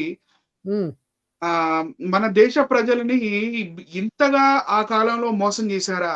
మరి ఈ కాలంలో కాదు, ఇప్పుడు ఆ కాలంలో కాదండి, ఈ కాలంలో. ఆ కాలం ఈ కాలం అని లేదు, అన్ని కాలాలు. మన దేశ ప్రజల్ని ఆ కాలంలో మరి ఇంత ఘోరంగా రాజులు ఉన్న కాలంలో మోసం చేశారా? మరి అంబేద్కర్ గారు రాకముందు కూడా మరి ఆ రకంగా మోసం చేశారు. మరి అంబేద్కర్ గారు వచ్చిన తర్వాత ఒక్క 10% మందికి కొంచెం అవేర్నెస్ వచ్చింది. ఇప్పుడు సోషల్ మీడియాలో మరి మనలాగా చాలా మంది చెప్తూ ఉన్నారు కాబట్టి లైట్ గా ఇంకొంచెం అవేర్నెస్ వస్తుంది. అసలు అవేర్నెస్ అనేది లేని కాలంలో, అవేర్నెస్ అనేది లేకుండా చదువుని చెప్పని ఆ కాలంలో మరి ఎంతగా మరి పేట్రేగిపోయి ఉండొచ్చో ఈ వ్యవస్థ. మనం బ్రిటిష్ ఆలోచించుకోవాలి. నేను ప్రశ్న వేస్తానండి అనిల్ గారు. బ్రిటిష్ వారు ఈ దేశాన్ని ఎన్ని రోజులు పరిపాలించారండి? సార్ బ్రిటిష్ వారు ఈ దేశాన్ని, మన దేశం ఇండియాని ఎన్ని రోజులు పరిపాలించారు? ఆల్మోస్ట్ ఒక 200 ఇయర్స్ అనుకుంటున్నాను సార్. వీళ్ళు బ్రాహ్మణవాదులు 4000 సంవత్సరాల నుంచి ఆ వాదంతో బంధకాల్లో అనేకులు ఉంచారండి. బ్రిటిష్ నుంచి మనకు స్వతంత్రం అయితే వచ్చేసింది. ఓకే. కానీ ఈ వాదం నుండి మనకు స్వతంత్రం ఎప్పుడు వస్తుంది? ఆ మొక్కలు మీ నోటితో చెప్తే కనుక మనం ఈ కార్యక్రమం ముగిద్దాం. నా మైండ్ ఇక్కడ అంటే నేను కాన్సన్ట్రేట్ చేయలేదు. Please come again sir. ఏంటంటే ఇప్పుడు బ్రిటిష్ వారు మన దేశానికి స్వతంత్రం ఇచ్చేసి వెళ్ళిపోయారు. మీరు పరిపాలించుకోండి అని వెళ్ళిపోయారు. వాళ్ళు పరిపాలించింది కేవలం 200 సంవత్సరాలు. ఓకేనా? కానీ బ్రాహ్మణవాదం అనేది మన దేశంలో 4000 సంవత్సరాల నుంచి ఉంది. ఇది ఒక 2000, అదొక 1500 వేసుకోండి. ఆర్యులు వచ్చే కాలం, ఇండియాలో ఆర్యులు వచ్చే కాలం ఒక 2000 వేసుకొని పోనీ, రఫ్ అండ్ రఫ్ 2000 వేసుకోండి. అంటే 4000 సంవత్సరాల నుంచి ఈ వాదం ఇండియాలో ఉంది. బ్రాహ్మణవాదం అనేది ఇండియాలో ఉంది కదా. మనకు నిజంగా స్వతంత్రం వచ్చిందంటారా ఈ వాదం నుండి? అది నాకన్నా కూడా అది ఈ ప్రశ్నకి జవాబు నేను చెప్పడం కన్నా ఫస్ట్ నుంచి ఇప్పటిదాకా మన ప్రోగ్రామ్ చూస్తున్న ప్రేక్షకులే చెప్పాలి సార్ సమాధానం. చెప్పాలి. నిజంగా మనకు స్వతంత్రం వచ్చిందా? అందుకే నేనేమంటానంటే సత్యము మనల్ని స్వతంత్రంగా చేయని బైబిల్ గ్రంథం చెప్పిందండి. సత్యము మనల్ని స్వతంత్రంగా చేస్తుంది. సత్యము బైబిల్. ఇది నా ఆన్సర్. మరి వాళ్ళ ఆన్సర్ ఎలా ఉంటుందో చూడాలి మరి. సో మనం ఇన్ని రెఫరెన్సెస్ చూపించాము, ఇన్ని పేజెస్ చదివాము, చదువుతూ వెళ్ళాము, దేవి భాగవతంలోకి వెళ్ళాము, మనుస్మృతిలోకి వెళ్ళాము, ఋగ్వేదంలోకి వెళ్ళాము, భగవద్గీతలోకి వెళ్ళాము, మరి భాగవత పురాణంలోకి వెళ్ళాము, తర్వాత మహాభారతంలోని అనుశాసనిక పర్వంలోకి వెళ్ళాము. ఇన్ని రిఫరెన్సెస్ చూపించాము. సో నిజంగా మనకి ఇప్పటికి కూడా మరి మన గ్రామాల్లో అంటే మనకి స్వతంత్రం వచ్చిందా? మరి ఇప్పటికీ కూడా మన గ్రామాల్లో మాదిగ వాడలు, మాల పల్లెలు, మరి ఊరి బయట గుడిసెలు ఎందుకున్నాయి? వీళ్ళు ఓపెన్ గా మాది ఆర్య సమాజం అంటే మేము ఆర్యులం అని చెప్పుకుంటున్నారు డైరెక్ట్ అండి. చాలా ఇప్పుడు వనభోజనాలు అవుతాయండి అక్కడ. అప్పుడప్పుడు నవంబర్ నెల టైంలో వనభోజనాలు అవుతాయి. విశాఖపట్నంలో వనభోజనాలు అవుతాయండి. వనభోజనాలు అవుతున్నప్పుడు బోర్డులు చూస్తుంటారు. కొన్ని పార్కుల్లో జరుగుతుంటాయి ఇవన్నీ కూడా. ఓకేనా? పిక్నిక్ అంటారు. పిక్నిక్ టైమింగ్ అది. పిక్నిక్ టైమింగ్లో ఉంటుంది అనమాట. ఒక బోర్డు ఉంటుంది. ఆ బోర్డుకి కులం తగిలించి సో వారి వనభోజనాలు, వనభోజనాలు అని ఉంటాయి. అంటే ఆలోచించండి ఒకసారి. గ్రూప్స్గా ఫాలో ఉన్నారు కానీ వీళ్ళు అందరూ కలిసి లేరండి. సో కాబట్టి నేనేమంటానంటే మన కార్యక్రమం వీక్షిస్తున్న ప్రేక్షకులందరూ మేము మా డ్యూటీ చేసామండి. We have done our duty. మేము పుస్తకాలు వెతకటం, తీయటం, చదవటం, గుర్తుంచుకోవటం, అండర్లైన్ చేసుకోవటం, దీన్ని ప్రెజెంటేషన్ గా పెట్టడం, మీకు మేము చూపించటం, ఇవి చేసాం. ఇప్పుడు మీరేం చేయాలి? You do your duty. Me duty మీరు చేయండి ప్లీజ్. అందరికీ షేర్ చేయండి. ఒకవేళ ఇది పెద్ద వీడియో నేను చూడనండి అని అన్నా కూడా బిట్లుగా మీరే కట్ చేయండి. మీరే కట్ చేసి పంపించండి. ఇదిగో ఇట్లా ఉందయ్యా, ఇట్లా ఉందని. మరి మన యువత కూడా విద్యావంతులే కాదు, విజ్ఞానవంతులు కూడా అవ్వాలి. వాళ్ళకి సోషల్ అవేర్నెస్ అనేది రావాలి. ఈ కాస్ట్ సిస్టమ్ అంటే ఏంటి, మరి ఒకళ్ళు ఎక్కువ ఒకళ్ళు తక్కువ ఏంటి, మనుషుల్ని దేవుడు ఎందుకు ఒకలా ఈ హైందవ వాంగ్మయంలో ఉన్న దేవుడు మనుషుల్ని ఒకలాగే ఎందుకు సృష్టించలేకపోయాడు? ఒకళ్ళు ఎక్కువగా ఒకళ్ళు తక్కువగా ఎందుకు పెట్టాడు అని వీళ్ళు ఎందుకు రాశారు? దానికి గల కారణాలు ఏంటి అనేవి మీరు చదువుకుంటే గానీ తెలియదు. కాబట్టి నేను మాటికి చెప్తుంటాను, ప్రతి ప్రోగ్రామ్ లో చెప్తుంటాను, అందరూ కూడా విద్యావంతులు అవ్వాలి, అలాగే విజ్ఞానవంతులు అవ్వాలి. చదవండి, అవేర్నెస్ తెచ్చుకోండి, మీరు 10 మందికి చెప్పే వాళ్ళలాగా ఉండండి. రైట్ అండి. ఓకే అండి, మంచి విషయాలు మనం మాట్లాడుకున్నాం. ప్రేక్షకులందరూ ఓపికతో విన్నందుకు ముఖ్యంగా ప్రేక్షకులందరికీ నా వందనాలు తెలియజేస్తున్నానండి. Thank you very much. మా ప్రోగ్రామ్ ఎంతగానో ఆదరిస్తున్నారు. ఇంకా ఆదరించండి. ఇంకా మీకోసం ఇంకా ఎక్కువ కష్టపడతాం. ఇంకా పుస్తకాలు ఉన్నాయి. ఇదిగో నా రైట్ సైడ్ మాకు లైబ్రరీ ఉంది. ఫుల్గా అంతా రాత్రి పొగలు కష్టపడి ఎలాగైనా తీసి నిజంగా సబ్జెక్టులు అనేవి మీకు తీస్తాం. ఖచ్చితంగా మేము చెప్తాం. ప్రపంచానికి సత్యాన్ని ఖచ్చితంగా ప్రకటిస్తాం. అందరూ విద్యావంతులు అవ్వాలి, నిజం తెలుసుకోవాలి. దేవుడు ఈ కార్యక్రమం దీవించును గాక. ఆమేన్. థ్యాంక్ యూ అండి అనిల్ గారు. ప్రైజ్ లార్డ్ అండి. Praise lord.